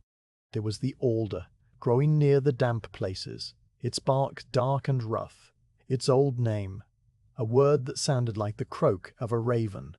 There was the aspen, its leaves trembling even in the still air, its trunk a pale greenish-grey, its name a whisper that meant ever shaking. There was the willow, rare this far from the streams, but you found one growing near a seep, where the ground was constantly wet, its long trailing branches hanging down like the hair of a woman bending over water. The willow's old name was a soft, sad word, a word that spoke of grief and healing, and you said it gently, as if speaking too loudly might disturb something fragile. Each tree had not only a name but a character, a way of being in the world that the old language captured with a precision the new language lacked. The old words were not just labels, they were descriptions, almost stories in themselves, each one telling you something about the tree's nature. The pine that grew on the highest, windiest ridges had a name that meant windbender, while the pine that grew in the sheltered valleys was called still needle. The spruce that produced the finest resin for sealing boats was pitch giver, and the birch whose bark made the best kindling was flame skin. These names had been given long ago by people who lived so close to the forest that they saw each tree as an individual, a living being with its own gifts and its own needs, and you felt a quiet connection to those long ago people as you walked among the trees they had named. You came to a place where a very old oak stood among the pines, a survivor from a warmer time, its trunk massive and gnarled, its branches spreading wide instead of reaching straight up like the conifers around it. The oak was not common this far north, and its presence here was a small mystery, a reminder that the forest had been different once and would be different again in ages to come. The old word for oak was a strong, solid word, a word that felt like a stone dropping into deep water, and you spoke it with the respect due to an elder. The bark of the oak was deeply fissured, the ridges thick and corky, and when you pressed your hand against it, the tree felt as solid and permanent as the mountains themselves. Acorns lay scattered in the moss at its base, each one a small, smooth capsule of potential, and you picked one up and rolled it between your fingers before setting it back down exactly where you had found it. Not far from the oak, you found a tree that had died and was now in the slow process of returning to the earth. It was still standing, its bare branches reaching up like bones, its bark mostly gone, its wood bleached to a pale silver grey. The old language had a name for this too. It was not just a dead tree, but a standing dead, a tree that had lived its life and was now giving itself back to the forest, feeding the insects and the fungi and the small creatures that made their homes in its hollow trunk. You stood before the standing dead for a long moment, looking at the holes where woodpeckers had drilled their nests, at the bracket fungi that jutted out from the trunk like small dark shells, at the fine powdery sawdust at its base where beetles had been at work. The tree was dead, but it was also full of life, and its old name captured that paradox, a word that meant still giving. The catalogue continued, unrolling itself with the same slow, steady rhythm as your footsteps. You named the juniper, low and bushy, its blue berries dusted with a pale bloom, its old name a sharp, pungent word that matched the scent of its crushed needles. You named the holly, rare in these woods, its glossy, spined leaves a deep, dark green that looked almost black in the night, its old name a prickly word that you had to be careful not to stumble over. You named the hazel, growing in a small thicket near a stream, its flexible branches used for making baskets and wattle walls, its old name a word that meant bendable. Each name was a small act of remembering, a thread that connected you to your grandfather and to all the generations before him who had walked these woods and named the things they saw. The naming had a rhythm to it, a quiet, repeating pattern that was deeply soothing. You would see a tree, recognize its shape or its bark or its needles, and the old word would rise up from the well of your memory, and you would speak it softly to yourself, and then you would move on to the next tree and do the same. There was no urgency, no need to be correct or complete. If a name did not come, you simply let it go and walked on, knowing that it might surface later, or it might not. And either outcome was fine. The purpose was not to make a list. The purpose was simply to walk and to name and to be present in the forest, and that purpose was being fulfilled with every slow, deliberate step. Your fingers have become a part of the naming too, touching the bark of each tree as you passed. The bark of the spruce was rough and scaly, the scales small and irregular, while the bark of the pine was smoother in some places and deeply furrowed in others. The birch was like paper, the oak like cork, the aspen like smooth, cool skin. Each texture was distinct, and your fingertips learned to tell the trees apart even without looking, reading the bark the way your eyes read the shapes of the branches. The constant touching left your fingertips coated with a fine, dry dust of lichen and resin, and tiny fragments of bark, and from time to time you rubbed them together, feeling the slight grittiness, before reaching out to touch the next tree. The moon continued its slow arc above the canopy, though you could not see it directly, and the quality of its light shifted from silver to something warmer. A faint, buttery glow that suggested the moon was now in the western half of the sky and beginning its long descent. The names you were speaking seemed to take on a different quality in this warmer light, becoming softer, more liquid, as if the old words themselves were made of moonlight and mist. You spoke the name for the larch, a tree that was not common here, but that you recognized by its soft, deciduous needles now turning golden for the autumn, and the word was a gentle, lilting sound that seemed to hang in the air for a moment before fading. You spoke the name for the yew, a dark, somber tree that grew in the deepest shade, its needles a black-green so dense they seemed to absorb light rather than reflect it.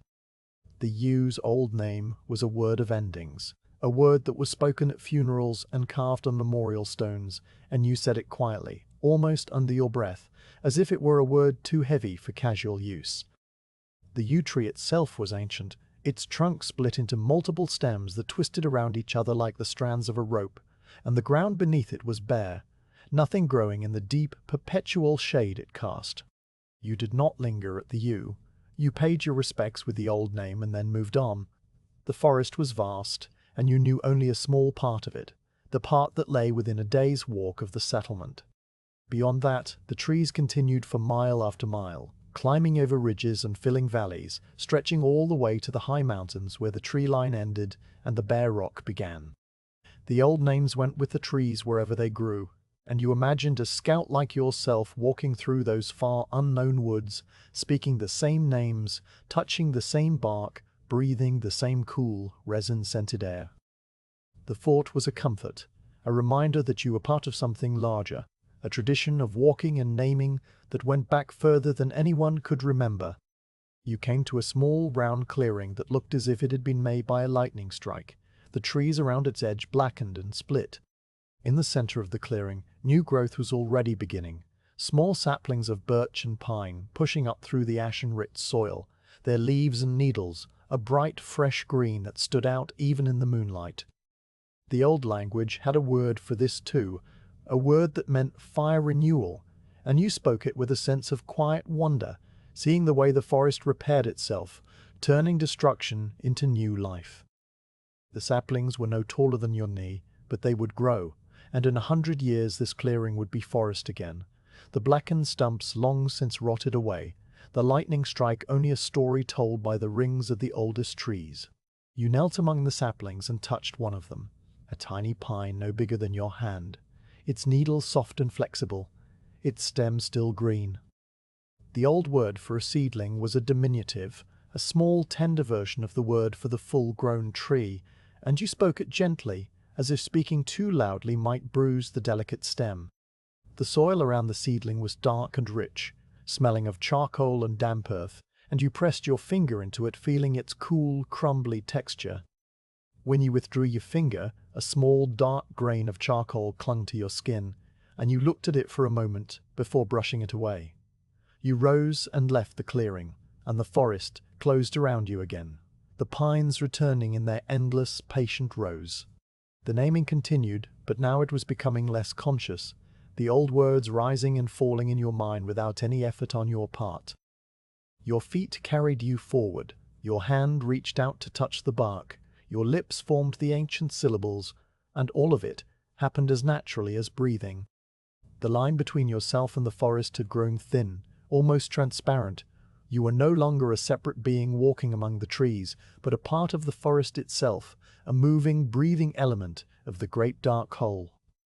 After a time, you stopped naming and simply walked in silence, the old words settling back into the deep places of your memory from which they had come.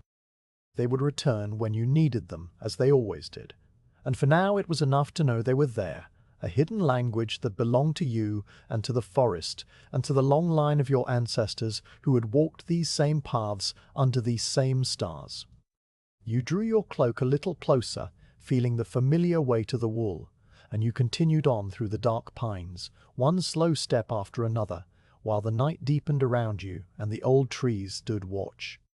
The trees began to stand a little farther apart, their trunks no longer forming a solid wall, but instead becoming individual pillars with spaces of open air between them. You noticed this change gradually, the way you noticed most things in the forest, not as a sudden revelation, but as a slow, dawning awareness that the quality of the darkness around you had shifted. The spaces between the pines grew wider, the canopy overhead loosened, and the faint moonlight, which had been only a rumor among the dense branches, now fell in broader, softer sheets that lay across the forest floor like spilled silver water. Your footsteps, which had been muffled by the thick needle carpet, now made a slightly different sound, a crisper, drier rustle, and when you looked down, you saw that the ground was no longer covered in pine needles alone, but in a mix of dry grass and small, low-growing plants that you did not know the names for. Ahead of you, the forest opened completely, and you stepped into a clearing. It was a nearly circular space, perhaps 20 paces across, ringed by tall pines that leaned outward slightly, as if they had agreed among themselves to give this patch of ground to the sky. The grass here was different from the grass at the forest edge near the fjord. It was a pale, yellowish kind of meadow grass, now dry and flattened by the season, and it whispered against your ankles as you walked slowly into the open space. The moonlight reached the ground here without obstruction, and the whole clearing was bathed in a soft, silver-green luminescence that made every detail visible, every blade of grass, every small stone, every tiny flower that had long since gone to seed. In the center of the clearing was a ring of stones. You saw it immediately, a dark circle against the pale grass, and you approached it with the same slow, patient pace you had used all night. The stones were not large. Each one was about the size of a man's head, and they had been arranged in a careful circle, perhaps 3 paces across. There were a dozen of them, maybe a few more, and they were blackened on their inner faces, stained by old smoke and ancient fire. The blackening was not fresh, it was faded and softened by weather, the charcoal color bleeding into the natural gray of the stone, and patches of pale lichen had colonized the outer surfaces, spreading in slow circular colonies that looked like maps of tiny, forgotten islands.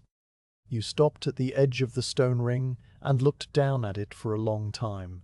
The stones were half sunk into the earth, their lower portions buried by years of fallen grass and drifting soil, and moss had grown up around their bases in thick, green cushions. The moss was damp with the night's moisture, and it glowed faintly in the moonlight, a soft, living green that was almost luminous. The space inside the ring was bare earth, dark and fine, with small fragments of charcoal still visible among the grains of soil. You knelt and reached out to touch one of the stones, your fingers brushing over its cold, rough surface, and you felt the faint, gritty texture of the lichen, the smoother, denser texture of the fire-blackened face. This fire ring had been here for a long time, you could tell. It had not been used in years, perhaps in generations. The charcoal inside was so old that it crumbled to powder when you pressed it between your fingers, a fine, black dust that was lighter than ash and softer than soot. You lifted your hand and watched the charcoal dust drift away on the still air, a tiny dark cloud that hung for a moment and then settled back onto the bare earth. The stones had been placed by someone, some traveler or hunter or scout, who had passed this way long before you were born, and they had sat here through countless seasons of rain and snow and sun, slowly being reclaimed by the forest while still holding their circular shape, their memory of fire. You did not light a fire yourself. There was no need for one, and the night was not so cold that you required warmth beyond what your cloak provided. Besides, a fire would have felt wrong in this place, a disturbance of the deep, settled peace that had accumulated here over the years. The old fire was long dead, and the clearing had healed around it, the grass growing back, the moss creeping over the stones, the charcoal returning to soil. To light a new fire would be to break something, to interrupt a stillness that had taken decades to build, and you had no desire to break anything. You were here to scout, to observe, to pass through, and that was all. You stepped carefully over the stone ring and sat down on a moss-covered stone on the far side of the circle, a stone that was slightly larger than the others and shaped almost like a low stool. The moss made a soft, cool cushion under you, and you settled into it, your back straight but not stiff, your hands resting loosely on your thighs. From this position, you could see the whole clearing, the ring of stones at the center, the dark pines standing guard around the edge, and above it all, the open patch of night sky, a circle of deep indigo filled with stars. The sky from the clearing was a different sky from the one you had seen through the canopy. There, it had come in fragments, small patches of darkness glimpsed between the branches, a star here and a star there. Here, it was a vast, uninterrupted dome, and the stars were countless, each one a tiny, steady point of light, some white, some faintly blue, some with a subtle golden warmth. You tipped your head back and let your gaze roam across them, not searching for anything in particular, just looking. The familiar patterns were all there, the great bear, the hunter, the serpent, the shapes that your grandfather had pointed out to you on nights long ago when you sat together on the fjord shore and watched the sky. You traced these shapes slowly, your eyes moving from star to star, connecting the dots in the old remembered ways. The Milky Way was visible too, a broad, faint band of light that stretched from one side of the clearing to the other, a river of stars so dense they blurred together into a soft, glowing mist. You had seen it many times before, but it always struck you with a quiet kind of wonder, the sheer number of stars, the impossible distance, the thought that each one was a sun like your own sun, perhaps with its own worlds and its own forests and its own scouts walking through dark pines. The thought was too large to hold for long, and you let it go, returning your gaze to the nearer, more manageable things, the stones, the grass, the trees, your own hands resting on your thighs. After a while, you reached into the leather pouch at your belt and took out a piece of the dried fish you had been carrying since you left the settlement. The fish was firm and dry, its surface slightly oily, and it smelled of salt and smoke and the sea. You held it in your hand for a moment, feeling its texture, the way the dried flesh was flaky along one edge and tougher along the other, and then you bit off a small piece and began to chew. The chewing was slow and rhythmic, your jaw working in a steady, soothing motion, and the taste of the fish filled your mouth, salty and rich and faintly sweet. You chewed each mouthful a long time, letting the flavor dissolve completely before you swallowed, and then you took another small bite and began again. Eating alone in a dark clearing, surrounded by ancient pines and an old cold firing, was a strange kind of pleasure. There was no conversation, no shared meal, no laughter or stories. There was only you and the fish and the stars and the deep, abiding silence of the forest. The solitude was not lonely, it was complete, a fullness rather than an emptiness, and you felt it settle over you like a weight, a comfortable, grounding weight that pressed you gently into the mossy stone and held you there. The fish was good, and the night was calm, and the stars turned slowly overhead, and there was nothing else you needed. You ate slowly, bite by bite, until the piece of fish was gone, and then you brushed the crumbs from your fingers onto the grass beside you. Some small creature would find them before morning, a vole or a mouse or one of the large dark beetles that lived among the pine needles, and the thought pleased you. The idea of this tiny offering joining the great cycle of the forest, the fish returning to the land after its long journey from the sea. You wiped your fingers on the hem of your cloak and looked up at the sky again, and as you did, a star detached itself from the darkness and streaked across the clearing in a brief, brilliant arc before vanishing. It happened so quickly that you were not entirely sure you had seen it, but the faint, fading trace of light lingered in your vision for a moment longer, and you accepted it as a small gift, a wordless message from the universe. The air in the clearing was utterly still. You had grown used to the tiny movements of air in the forest, the faint drafts that slipped between the trunks, the subtle currents that carried scent and sound. But here there was nothing. The grass did not move, the branches did not sway, the pine needles on the surrounding trees hung perfectly motionless. The stillness was so complete that it became a presence in itself, a thick, weighty silence that seemed to press against your ears. Into this silence, small sounds fell like stones into a pool. You heard the faint, dry rustle of a pine cone opening somewhere in the canopy, its scales relaxing in the night coolness. You heard the high, thin call of an insect, a single, sustained note that quivered for a moment and then stopped.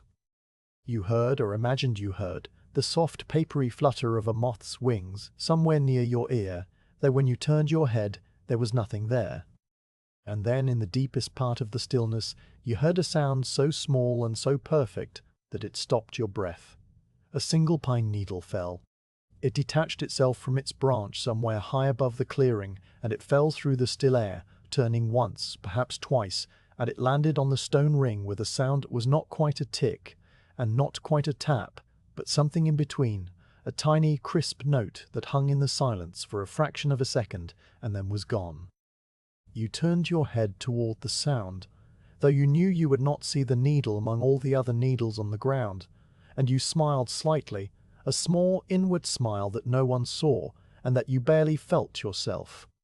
The falling of a pine needle was the quietest thing you had ever heard, and it seemed to you in that moment that the whole night had arranged itself just to bring you that sound.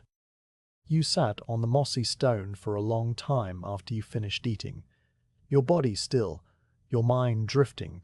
The stars continued their slow wheel overhead, and the moon, which you could now see directly through the gap in the canopy, had moved noticeably closer to the western horizon. Its light had taken on a warmer cast, a faint golden tint that spoke of its approaching setting, and the shadows in the clearing had shifted slightly, the eastern side of the stone ring now a little darker, the western side a little lighter. You watched this shift with a quiet, detached interest, the way you might watch the slow movement of clouds on a summer afternoon, and you let the time pass without counting it. The old fire ring sat in front of you, its stones patient and silent, and you found yourself wondering about the people who had built it. They might have been hunters, stopping here to cook a meal and rest before continuing their pursuit. They might have been travelers, making their way from one settlement to another across the trackless forest. They might have been scouts like yourself, sent out to watch the borders of the territory and report back on anything they saw. Whoever they were, they had sat in this same clearing, under these same stars, and they had built a fire and watched the flames and felt the warmth on their faces, and then they had moved on, leaving the stones behind. Now the stones were cold, and the fire was only a memory written in charcoal dust, and you were the one sitting here, adding your own small presence to the long history of the place. You did not feel like an intruder. The clearing welcomed you in its own quiet way, the grass parting for your feet, the moss accepting your weight, the stars looking down with their ancient, indifferent gaze. You were just another traveler passing through, another set of footprints that would be erased by the next rain, another brief warmth on the cold stone. The thought was not sad, it was strangely comforting, a reminder of your own smallness in the vast, ongoing life of the forest. The clearing had been here long before you were born, and it would be here long after, and the stones would still be arranged in their circle, and the pines would still stand guard, and the stars would still wheel overhead, and none of it would remember you. And that was exactly as it should be. Your eyelids had grown heavy while you sat, not with sleep, but with a deep, peaceful relaxation that made the edges of your vision soft and blurred. You let them droop, not closing them entirely, but letting the world become a gentle wash of silver and black and deep, muted green. The stone under you was cool and solid, the air on your face was clean and still, and the forest around you was as silent as a held breath. You thought about lying down in the grass, about stretching out on the soft, dry meadow and letting the night cover you like a blanket. There would be no danger in it. The forest was safe, the night was mild, and you were only an hour or two from the ridge that marked the halfway point of your circuit. But you did not lie down. You had walking still to do, and the scouting was not finished, and somewhere deep in your body the rhythm of the journey was still pulsing, a quiet drumbeat that urged you onward. You rose from the stone slowly, your legs a little stiff from the long sitting, and you stretched your arms above your head, feeling the pleasant pull in your shoulders and back. The clearing looked different now that you were standing, a little smaller, a little more enclosed, the trees seeming to have crept closer while you sat. You took one last look at the stone ring, at its patient, silent circle, at the dark patch of bare earth inside it, at the pale lichen and the green moss and the faint, lingering smell of old charcoal that still clung to the stones. Then you turned away and walked to the far edge of the clearing, where the pines stood waiting. At the edge of the clearing, you paused and looked back one more time. The stone ring sat in the center of the open space, a dark circle on the pale grass, and the moonlight fell full upon it, silvering the tops of the stones and leaving their bases in deep shadow. The grass around it was already springing back from your footsteps, erasing the evidence of your passage with the slow, patient work of living things. In a few hours there would be no sign that you had ever been here, and that knowledge settled into you with a quiet, satisfying finality. You turned your back on the clearing and stepped into the trees, and the forest closed around you once more, the canopy knitting together overhead, the darkness returning to its full, deep intensity. But you carried the stillness of the clearing with you, a small, quiet core of peace that stayed in your chest as you walked on into the night. The ground had been rising for some time before you became fully aware of it, a slow, almost imperceptible tilt that your legs had noticed long before your mind caught up. Your stride had shortened slightly without your willing it, your feet placing themselves more carefully on the uneven slope, and your breathing had deepened by a small degree, pulling the cool night air further down into your lungs. The change was so gradual that it felt like no change at all, just a slight shift in the way your body moved through the forest, a new rhythm overlaying the old one. The pines around you offered no comment on the ascent. They grew on the slope as they grew everywhere, their trunks vertical against the angled ground, their roots gripping the hillside with the patient strength of centuries. You paused to assess the slope, not because you were tired, but because pausing was a natural part of walking uphill, a small gift you gave your body every now and then. Looking back the way you had come, you could see the forest floor slanting away into darkness, the trunks of the trees appearing to lean outward over the valley, their bases higher than their tops. It was an illusion, of course. The trees were as straight as ever, but the angle of the ground created the impression that the whole forest was tipping forward, pouring itself down into the unseen valley below. The darkness back there was deeper than the darkness ahead, the valley floor lost in shadow, while the slope you were climbing still caught a faint wash of moonlight from the gap in the canopy above. You turned and continued upward, and now the character of the forest began to change in ways that your scouting instincts noted and catalogued without any conscious effort.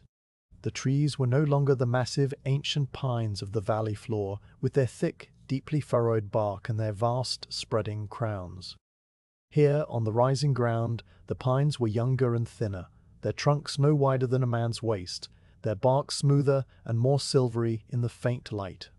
They grew closer together than the old giants below, competing for space and light, and their lower branches had died and dropped away, leaving the lower portions of their trunks bare and pale. The fallen branches lay criss-crossed on the slope, some still holding their dry, brown needles, others stripped clean by time and weather, their wood bleached to a silvery grey.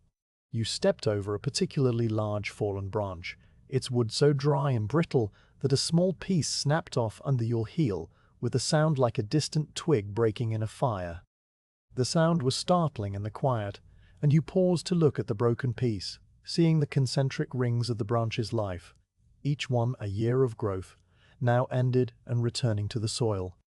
You nudged the broken piece with the toe of your shoe and then walked on, leaving it where it lay.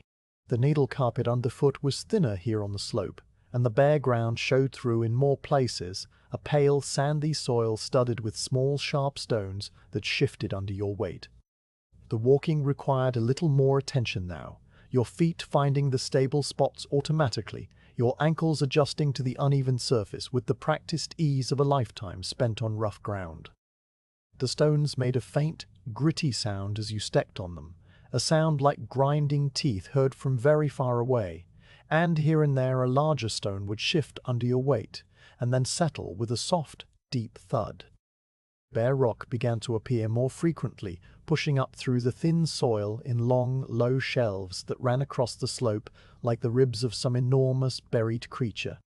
The rock was dark grey, almost black where it was wet, and its surface was rough and granular, providing a good grip for your shoes. You walked along one of these shelves for a dozen paces, your feet finding the level surface a welcome relief after the uneven soil, and you noticed that the rock was veined with thin lines of white quartz that glittered faintly in the moonlight, like frozen lightning. The quartz veins ran in straight parallel lines, splitting and rejoining, creating patterns that looked almost like writing, a message from the deep earth that no one could read. You stopped again at the edge of the rock shelf and looked back at the valley. From this height, you could see the tops of the great pines you had walked among earlier, their crowns a dark, undulating sea that stretched away into the distance. The mist that had been gathering in the low places was visible as a pale, flat blanket lying over the valley floor, smooth and still, covering everything below a certain elevation. The tops of the tallest pines poked through the mist like islands in a white lake, and the sight was so calm and so beautiful that you stood there for a long moment just looking, your breath steady and slow, your body resting in the pause. The wind, which had been absent all night, began to stir as you climbed higher. At first it was only a faint movement of air against your cheek, a cool, light touch that came and went without any pattern. Then it steadied into a gentle, continuous breeze flowing down from the ridge above, and it brought with it a new scent, the cold, clean smell of high places, of bare rock and thin air, and the faint, distant promise of snow. The breeze made a soft sound as it passed through the younger pines, a hushed, whispery sound that was different from the deep, low creaking of the old trees below. These young trees swayed slightly, their slender trunks bending just a little, their needles brushing together with a sound like a hand passing lightly over rough cloth. You pulled your cloak a little tighter, not because you were cold, but because the breeze found every small gap in the wall and slipped through it with a cool, insistent persistence. The hood of your cloak, which you had let fall back earlier, you now pulled up again, and the wool settled around your ears with a soft, muffling weight. The breeze made a faint hollow sound as it passed over the opening of the hood, a sound like blowing across the top of a bottle, and you listened to it as you walked, a small, constant note that accompanied the rhythm of your footsteps. The slope steepened slightly, and you adjusted your pace to match it, leaning forward a little more, your hands occasionally reaching out to touch a tree trunk for balance. The trunks here were cool and smooth under your palm, their bark still holding the chill of the night, and each touch was a brief grounding connection, a reminder of the solid world around you.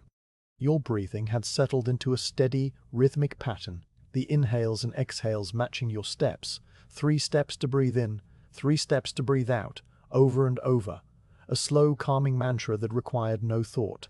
A split boulder appeared ahead of you, a landmark you had been watching for without quite realizing it. The boulder was large, taller than a man, and it had been cleaved in two at some distant time in the past, perhaps by frost or lightning, leaving a narrow passage between its two halves. The passage was just wide enough for a person to walk through, and the inner faces of the split were rough and sharp, unweathered by the elements because they had been protected by the outer shell. You stepped into the passage and felt the air change immediately, growing colder and stiller, trapped between the two walls of stone. The rock on either side was cool and damp, and when you reached out your hands you could touch both walls at once, your fingertips brushing the rough, crystalline surface. In the passage, the sound of the wind disappeared entirely, replaced by a deep, hollow silence that seemed to press against your eardrums. Your footsteps echoed in the confined space, a soft, sharp sound that bounced between the walls and then faded. You walked through the split slowly, feeling the texture of the rock under your hands, the tiny, sharp crystals that caught at your skin, the patches of cool, slick moisture. The passage was only 10 paces long, but in the silence and the darkness it felt longer, a brief journey through the heart of the stone. When you emerged from the other side, the wind met you again, fresher and stronger now, and you took a deep breath of it, tasting the high, clean air. The slope beyond the split boulder was less steep, leveling off into a broad, gentle incline that led up toward the ridge, and the trees here were even younger and thinner, some no taller than your shoulder, their needles a pale, almost luminous green in the moonlight. You recognized this place. You had been here before, months ago, on a scouting trip in the full light of summer.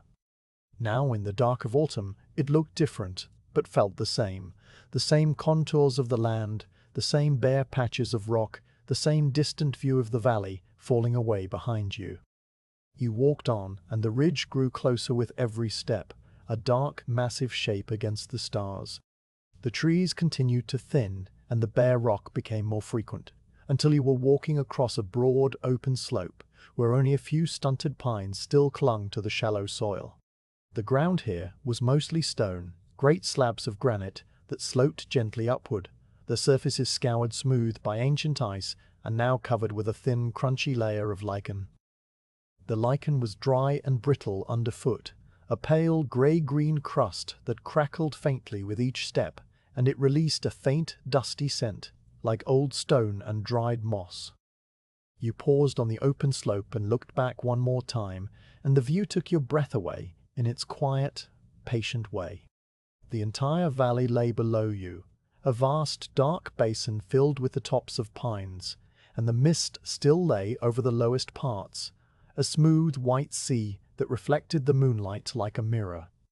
Beyond the valley, other ridges rose in dark, folded layers, each one paler and more distant than the last, until the farthest ones were just a faint blue-grey suggestion against the horizon.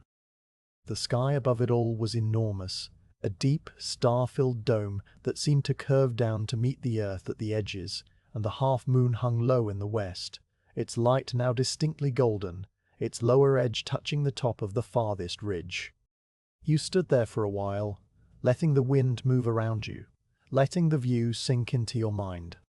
The scouting part of you noted the landmarks, the split boulder, the lightning-struck trunk you could see far below, the shape of the ridges, the direction of the stream you had followed earlier. These details were important, the whole purpose of your journey, and you filed them away in your memory, where they would stay until you returned to the settlement and reported them to the others.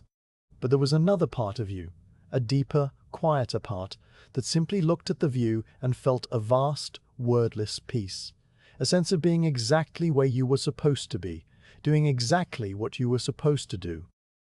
The lightning-struck trunk you had noted was visible as a thin, pale line against the darker trees, a scar on the forest that would remain for years until the tree finally fell and began its slow return to the soil.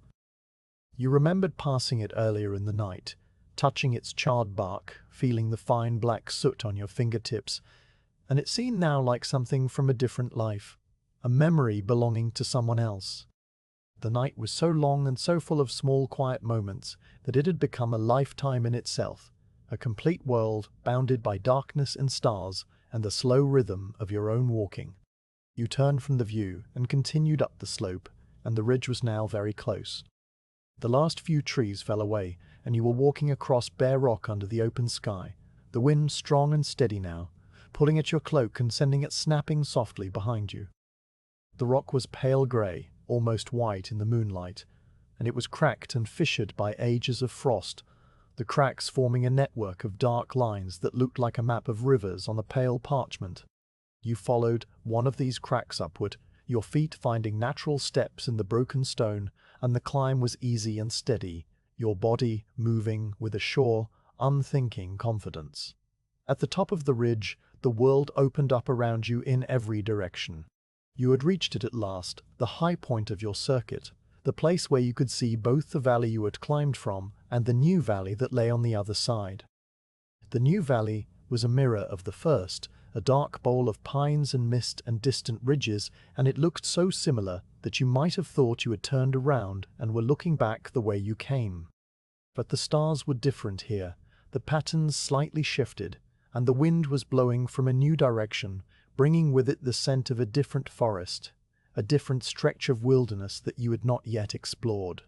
You found a flat, sheltered spot just below the crest of the ridge, a small hollow where the wind was less strong and the rock formed a natural seat. You sat down, your back against the cool stone, and you let out a long, slow breath that you had been holding without realizing it. The climb was done, the ridge was reached, and for this moment there was nothing else to do but sit and rest and let the wind blow around you while the stars wheeled overhead and the two valleys lay silent and dark below. Your body was tired in a pleasant, satisfying way, the kind of tiredness that comes from good, honest movement, and you let yourself sink into it, feeling the solid rock beneath you, the cool air on your face, and the deep, abiding peace of the high places.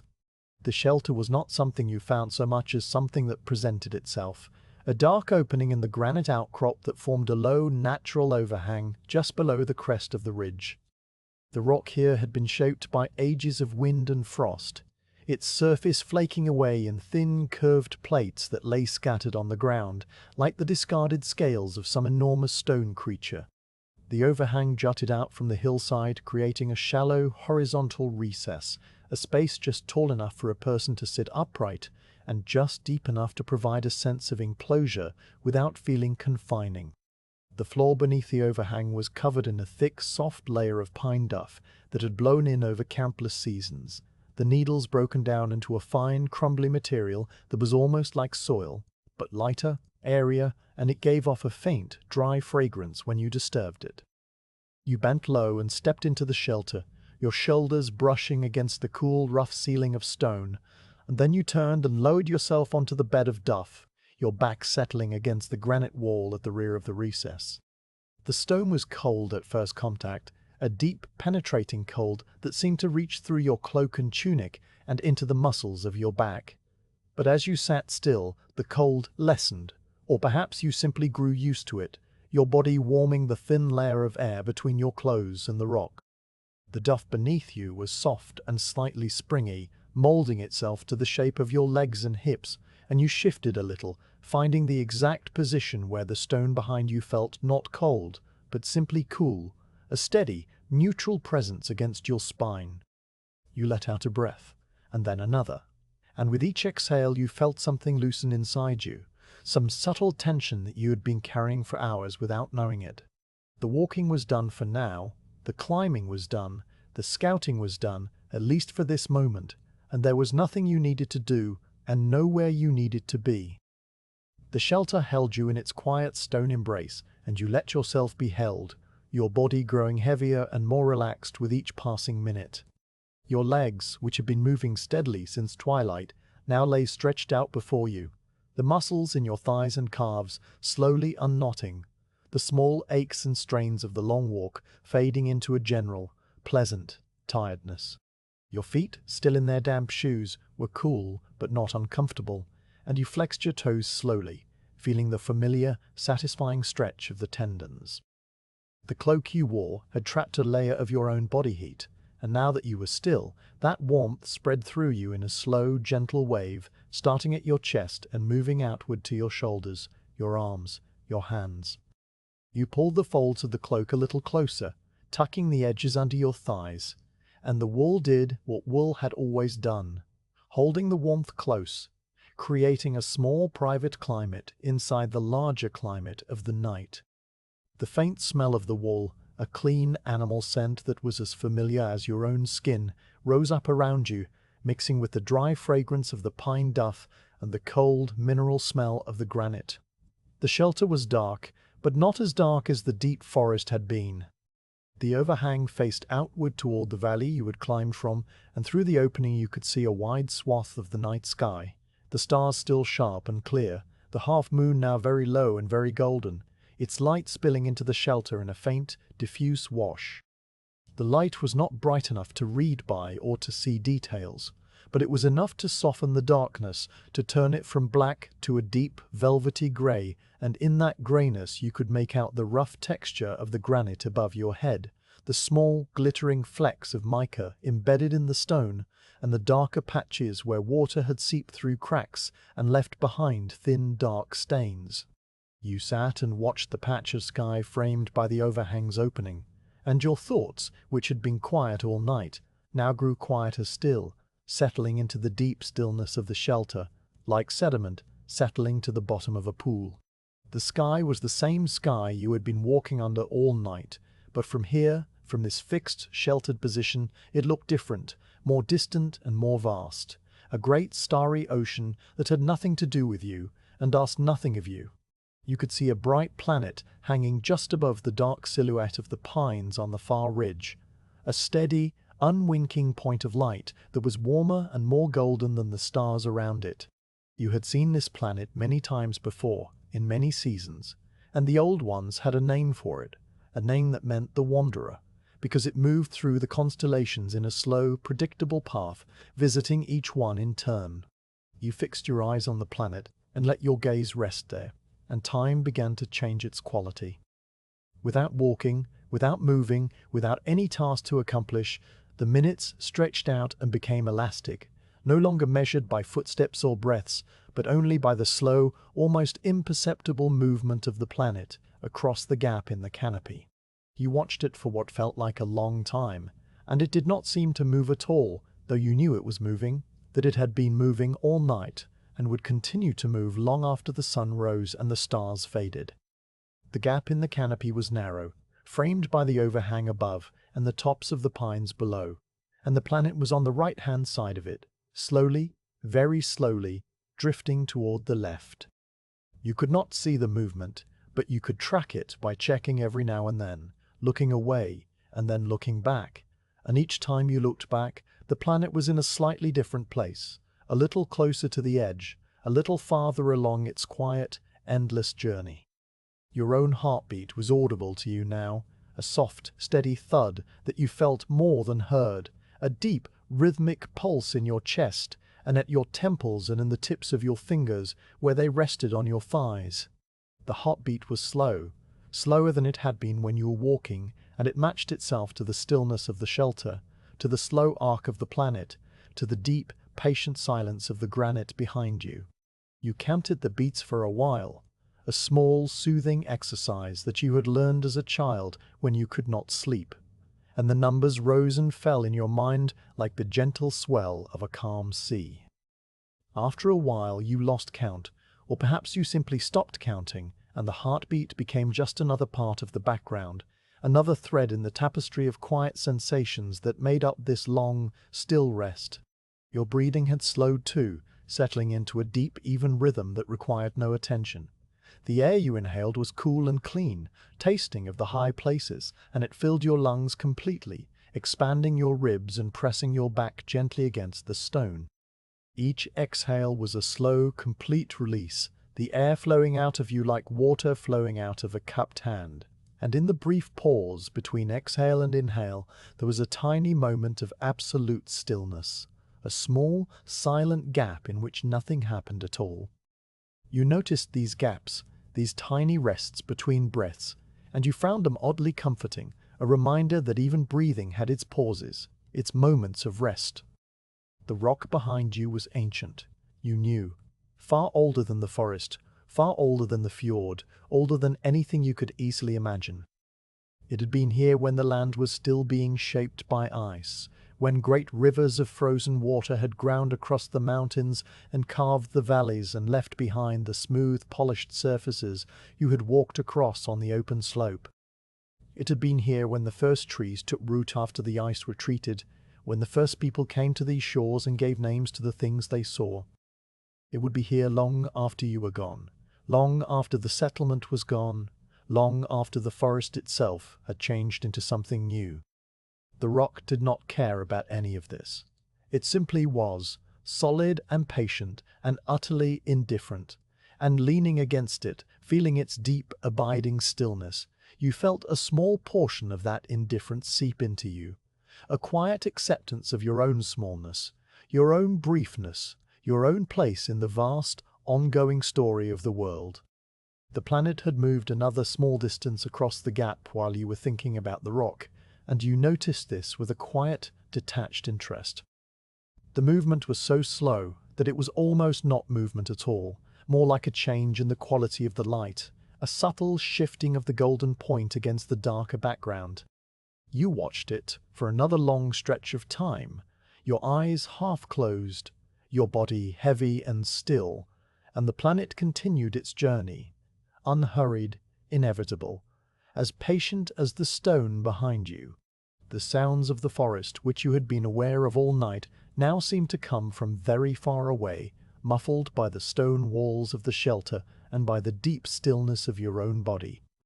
The wind that had been blowing on the open slope was just a faint, distant murmur here, a low, continuous note that rose and fell without any pattern, like the breathing of a sleeping creature.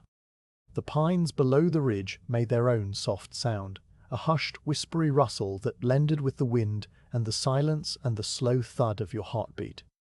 None of these sounds were distinct or separate. They all merged together into a single quiet hum, a background drone that was as constant and as soothing as the sound of the sea heard from a long way off. A small, dry sound came from somewhere near your feet, and you looked down to see a pine needle that had blown into the shelter and landed on the duff. It lay there, a single brown needle, curved slightly like a tiny bow, and as you watched, another gust of wind, just strong enough to reach into the shelter, made it roll a little way across the duff before it stopped again. You watched it for a while, this tiny traveler, and then you closed your eyes, not to sleep, but simply to rest them, and the darkness behind your eyelids was a warm, deep red-brown, the color of the pine bark in sunlight. With your eyes closed, your other senses came forward slightly, and you felt the texture of the duff under your hands, the fine, crumbly particles, the occasional larger piece of bark or cone. You felt the weight of your cloak on your shoulders, the cool air on your face, the solid, steady pressure of the stone behind you. You felt the slow rise and fall of your own chest, the slight movement of air in and out of your nostrils, the tiny, involuntary twitch of a muscle in your calf. And you felt the vast, silent patience of the rock, a patience that was not a feeling but a fact, a quality of the stone that surrounded you and held you, and asked nothing in return. Time continued to pass in the shelter, though you had lost all sense of its measure. The planet had moved a little further, now close to the left edge of the gap, and the moon had sunk so low that its light was barely reaching the shelter at all. The darkness was deepening, the last, deepest darkness, before the first hint of dawn, and the stars seemed brighter for it, sharper and colder and more numerous, as if they were crowding together to fill the space the moon had left behind. You watched this deepening darkness with a calm, drowsy acceptance, your thoughts now so slow and so quiet that they were barely thoughts at all, more like the shadows of thoughts, faint drifting shapes that passed across your mind and then faded without leaving any trace. You were not asleep, but you were not fully awake either, and this state, this hovering between the two, was so peaceful and so natural that you made no effort to change it. Your body was resting, your mind was resting, and the shelter held you in its quiet embrace while the night drew on toward its ending. There was no hurry, no need to move, no task waiting to be done. There was only this: the rock, the duff, the stars, the planet, the slow, steady rhythm of your own breath and blood, and the deep, abiding stillness of the high ridge in the long, quiet hours before dawn. When you finally rose from the shelter, your body felt different, lighter and looser, as if the long rest had rinsed away some invisible accumulation of weariness that you had not known you were carrying. The granite overhang had held you in its quiet embrace for an hour or perhaps longer, and now you stepped out from under it, straightening your back slowly, feeling the vertebrae align themselves one by one in a gentle, satisfying sequence. The duff that had cushioned you clung in tiny fragments to the back of your cloak, and you brushed them away with a slow, absent gesture, your fingers moving through the wool with the familiarity of long habit. The air outside the shelter was colder than the air inside had been, and it touched your face with a clean, sharp freshness that cleared the last drowsiness from behind your eyes. The ridge crest was just above you, a dark, smooth line against the stars, and you climbed the last few paces to stand on it, your feet finding the familiar, lichen-crusted rock. The two valleys lay below you as they had before, one on each side, but something had changed while you rested. A thin, pale fog had begun to gather in the low places, not the dense white blanket of the deep valley, but a lighter, more diffuse mist that hovered just above the treetops, softening every edge and blurring every boundary. The fog had crept in while you sat under the granite shelter, silent and patient, and now it lay over the forest like a layer of the finest, thinnest wool, turning the dark pines into charcoal smudges and the distant ridges into faint, grey suggestions of themselves. The stars overhead were still clear, but the lower ones near the horizon were beginning to fade, veiled by the rising moisture. You stood on the ridge for a moment, looking down at the path you would take, the long, gentle descent that would carry you back toward the stream, back toward the familiar shapes of the lower forest, back toward the familiar shapes of the lower forest, back toward the fjord and the settlement and the end of the night's journey. The descent would be easier than the climb had been, your body moving with gravity rather than against it, and you felt a quiet readiness in your legs, a willingness to begin. You drew your cloak around you, the wall cool and slightly damp from the misty air, and you started down. The downward path was not a distinct trail, just the same broad, open slope of rock and lichen you had climbed hours ago, but now seen from above, its contours looked different, more familiar, the landmarks reversed. You passed the split boulder again, its two halves standing dark and silent against the foggy sky, and you did not stop this time, only touched the rough stone with your palm as you walked by, a brief greeting and a brief farewell. The passage through the split was as dark and as quiet as it had been before, and your footsteps echoed in that narrow space with a soft, hollow sound that reminded you of the heartbeat you had listened to in the shelter. When you emerged from the far side of the split boulder, the fog was waiting for you. It had risen while you were on the higher ground, creeping up the slope in slow, silent billows, and now it hung among the trees at eye level, a soft grey veil that moved without wind, curling and uncurling in patterns too slow for your eyes to follow. The fog was not thick enough to obscure your vision entirely. It was a thin fog, a mist rather than a true fog, and it turned the world into something made of charcoal and smoke, the tree trunks appearing and disappearing with a dreamlike slowness as you walked among them. The pine that had been a solid, dark pillar a moment ago would fade to a faint ghost, its edges softening and blurring, and then it would solidify again as you drew closer, its bark resolving into familiar ridges and furrows, its needles emerging from the grey like a drawing being completed by an invisible hand. The mist had a smell to it, a clean, wet smell that was different from the dry scent of the high ridge, and it coated your skin with a fine, invisible layer of moisture that you could feel but not see. Your face was cool and damp, your eyebrows beaded with tiny droplets, and when you licked your lips you tasted the faint, mineral tang of cloud. The wool of your cloak was absorbing the moisture too, growing heavier and softer, and it hung on your shoulders with a new, weighted comfort, as if the fog itself were wrapping around you, adding its own layer of protection against the cold. Your footsteps on the downward slope were muffled by the damp air, each step making a soft, padded sound that was swallowed almost immediately by the mist. The silence here was different from the silence of the high ridge. It was a closer, more intimate silence, a silence that seemed to press in around you from all sides, holding its breath. The sounds that did manage to reach you were altered by the fog, their direction uncertain, their distance impossible to judge. The creak of a branch somewhere to your left might have been 10 paces away or 100. The distant murmur of a stream might have been directly below you or off to the east. The faint, high call of a bird, the first bird you had heard all night, came from everywhere and nowhere, a disembodied note that hung in the grey air and then dissolved. You walked on, and the fog thickened and thinned in slow, unpredictable waves.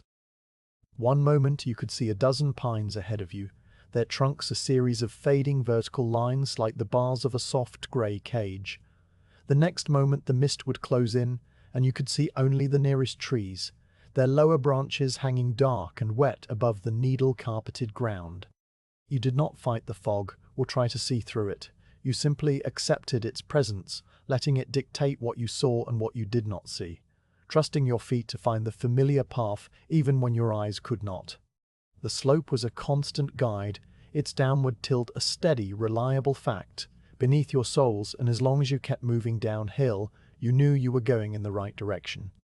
The landmarks you had noted on your ascent began to appear through the mist, their shapes familiar but transformed by the fog into softer, stranger versions of themselves. The lightning-struck trunk, which you had touched hours ago and whose blackened bark had left a faint smudge on your fingers, now loomed out of the grey like a dark spectre, its split form even more dramatic in the half-light, a jagged wound in the fabric of the forest. You paused beside it and touched it again, your fingers finding the same smooth, charred surface, the same fine black dust, and the touch grounded you, a small solid fact in the shifting, uncertain world of the mist. Beyond the lightning-struck tree, the ground leveled slightly and the pines grew thicker, their trunks closer together, their branches interlacing overhead to form a roof that trapped the fog beneath it. Here the mist was denser, a soft, white blanket that lay over everything, and your progress slowed as you navigated by feel and by memory, your hands occasionally reaching out to brush the rough bark of a trunk as you passed. The bark was wet now, the moisture beading on the ridges and running in tiny, slow rivulets down the furrows, and your fingertips came away damp and cool, smelling faintly of wet wood and the distant memory of resin.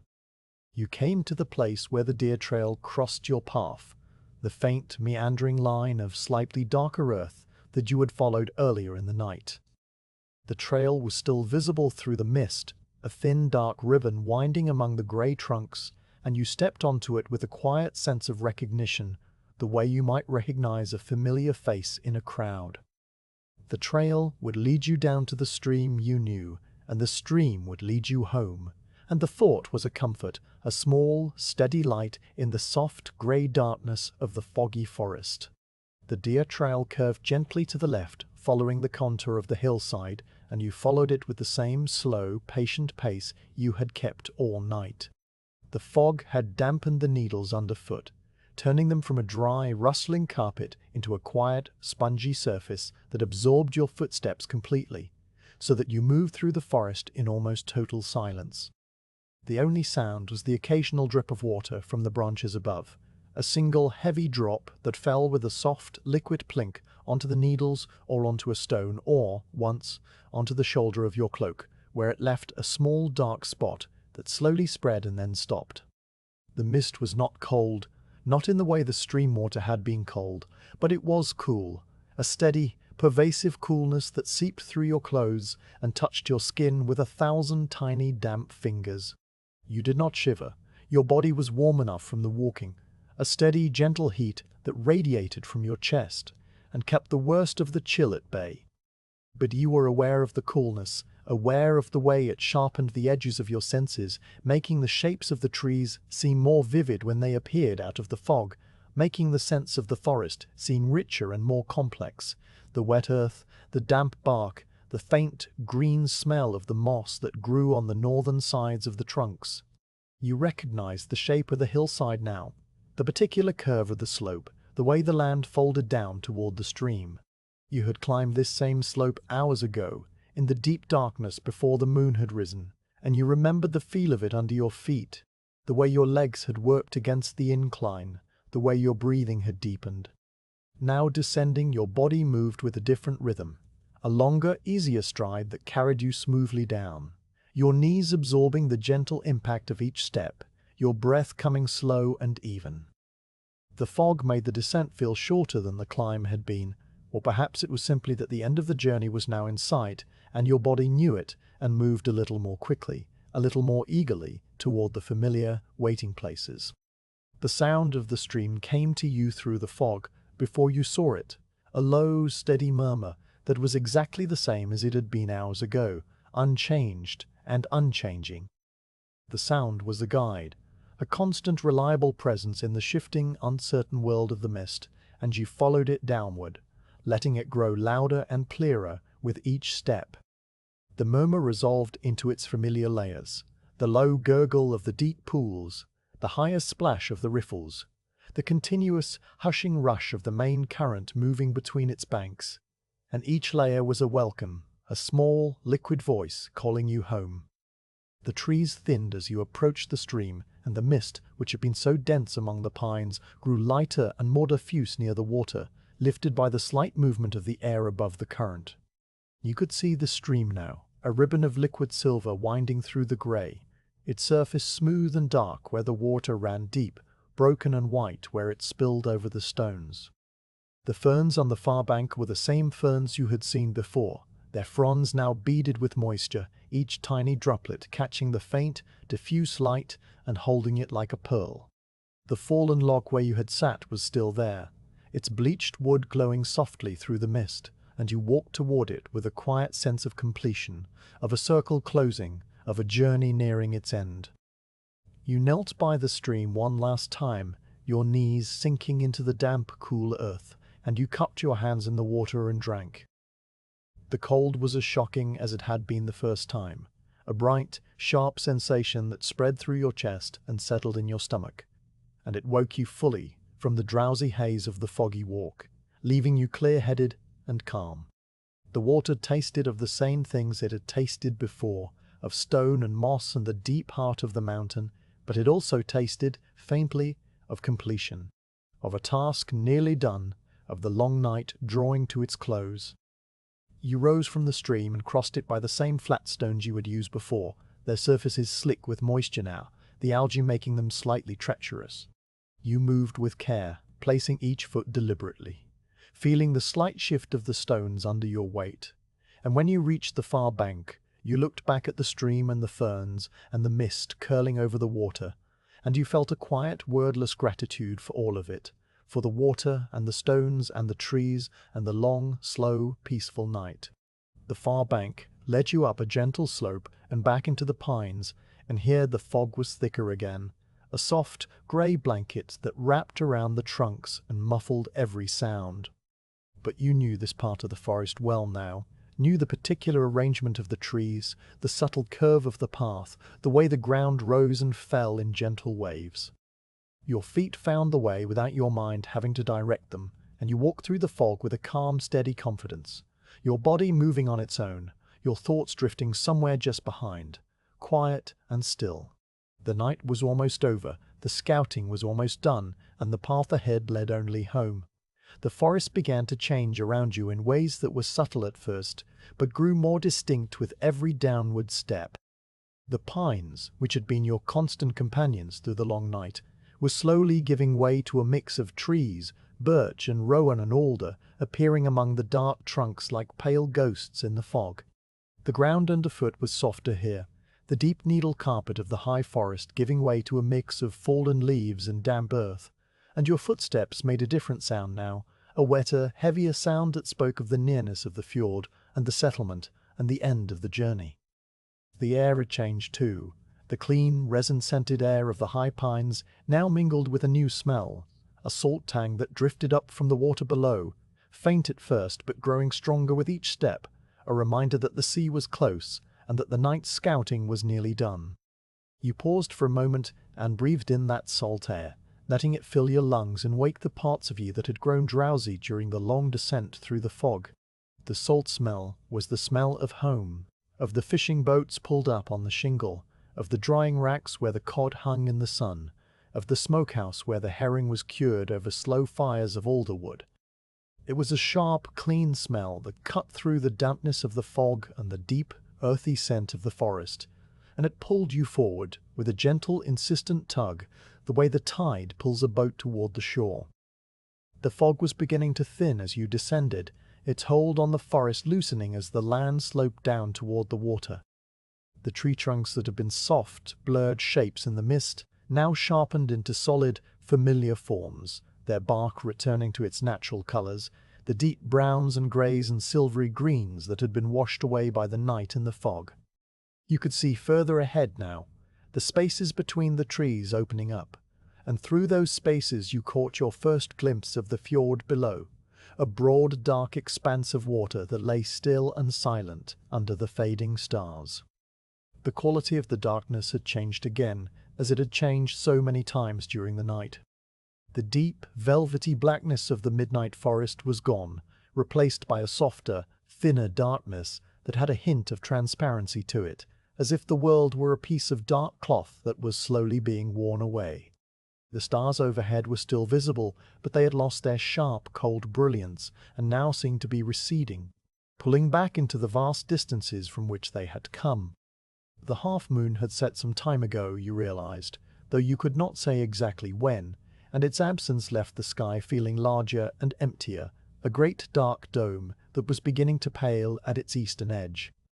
You walked on, and the trees continued to thin, their trunks now spaced widely enough that you could move between them without brushing against the bark.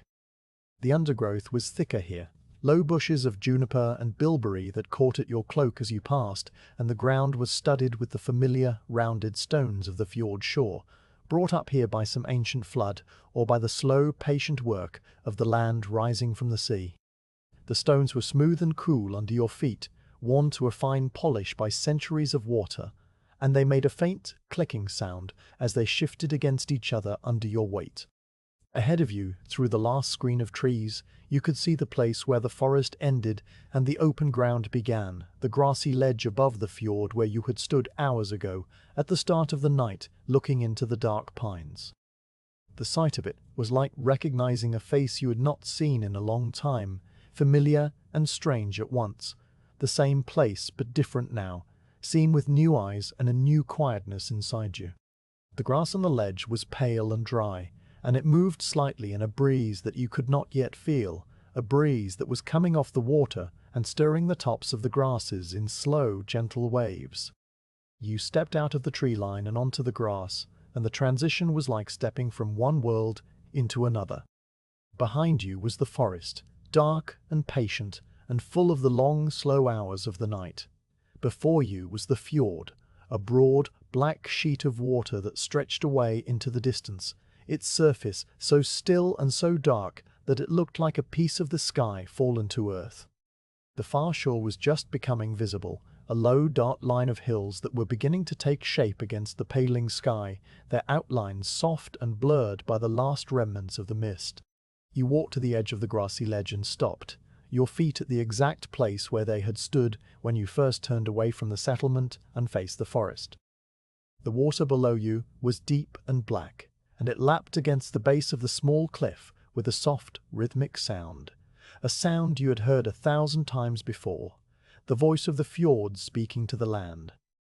The tide was low, or perhaps it was high. You could not tell in the darkness, but the water moved with the slow, heavy rhythm of the sea, a rhythm that was older than the forest, older than the mountains, older than anything you could name. You let out a breath, a long, slow exhale that you felt you had been holding for the entire night, and with it went the last of the tension you had been carrying. The scouting was done, the circuit was complete, and you had walked through the dark pine forest from twilight to nearly dawn, moving with the slow, patient rhythm of the night itself. You had drunk from the cold streams and sat on the mossy stones and watched the half-moon rise and set, and now you were back where you had begun, standing on the grass above the fjord, your cloak damp with mist, your boots wet with dew, and a deep, quiet peace settled inside you, like a stone dropping into still water. The sky above the eastern hills was beginning to change, the deep indigo of the night giving way to a paler, softer color that was not yet blue, but was no longer black. It was the color of dove feathers, a gentle muted grey that spread slowly across the horizon, pushing the darkness westward, dimming the stars one by one. The brightest stars still held on, the Wanderer planet still visible near the top of the sky, but even they were fading, their light growing thin and watery against the growing dawn. You watched this slow, silent transformation with a quiet, reverent attention, the way you had watched the stream and the stars in the mist, and you felt yourself to be a part of it, a small, brief witness to the turning of the world. A single seabird called somewhere out over the fjord, a long, high, mournful note that hung in the still air and then faded. You turned your head toward the sound, but could not see the bird. It was hidden in the darkness over the water, its white body invisible against the black surface. The call came again, closer this time and then a third time, fainter, moving away down the fjord toward the open sea. The sound was as familiar as the salt smell and the lapping water, a part of the place you called home, and you listened to it until it was gone, until the silence returned and the only sound was the soft, steady rhythm of the water against the rocks below. The settlement behind you was still asleep, its low, turf-roofed buildings huddled together in the darkness like a flock of sheep sheltering from the wind. No smoke rose from the roof holes, no light showed through the cracks in the doors, no voices carried on the still air.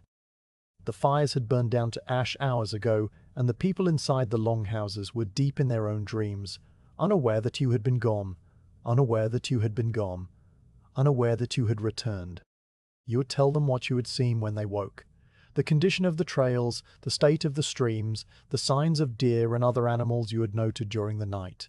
But for now, in this quiet, liminal hour between night and day, the report could wait. There was no urgency, no need to wake anyone or announce your return. You sat down on the grass at the edge of the ledge, your legs dangling over the small cliff, your hands resting loosely in your lap. The grass was damp with dew, and the moisture seeped through the wool of your trousers, cool and refreshing against your skin. The fjord stretched out before you, a vast dark mirror that was beginning to catch the first faint light of the coming dawn. The reflected light was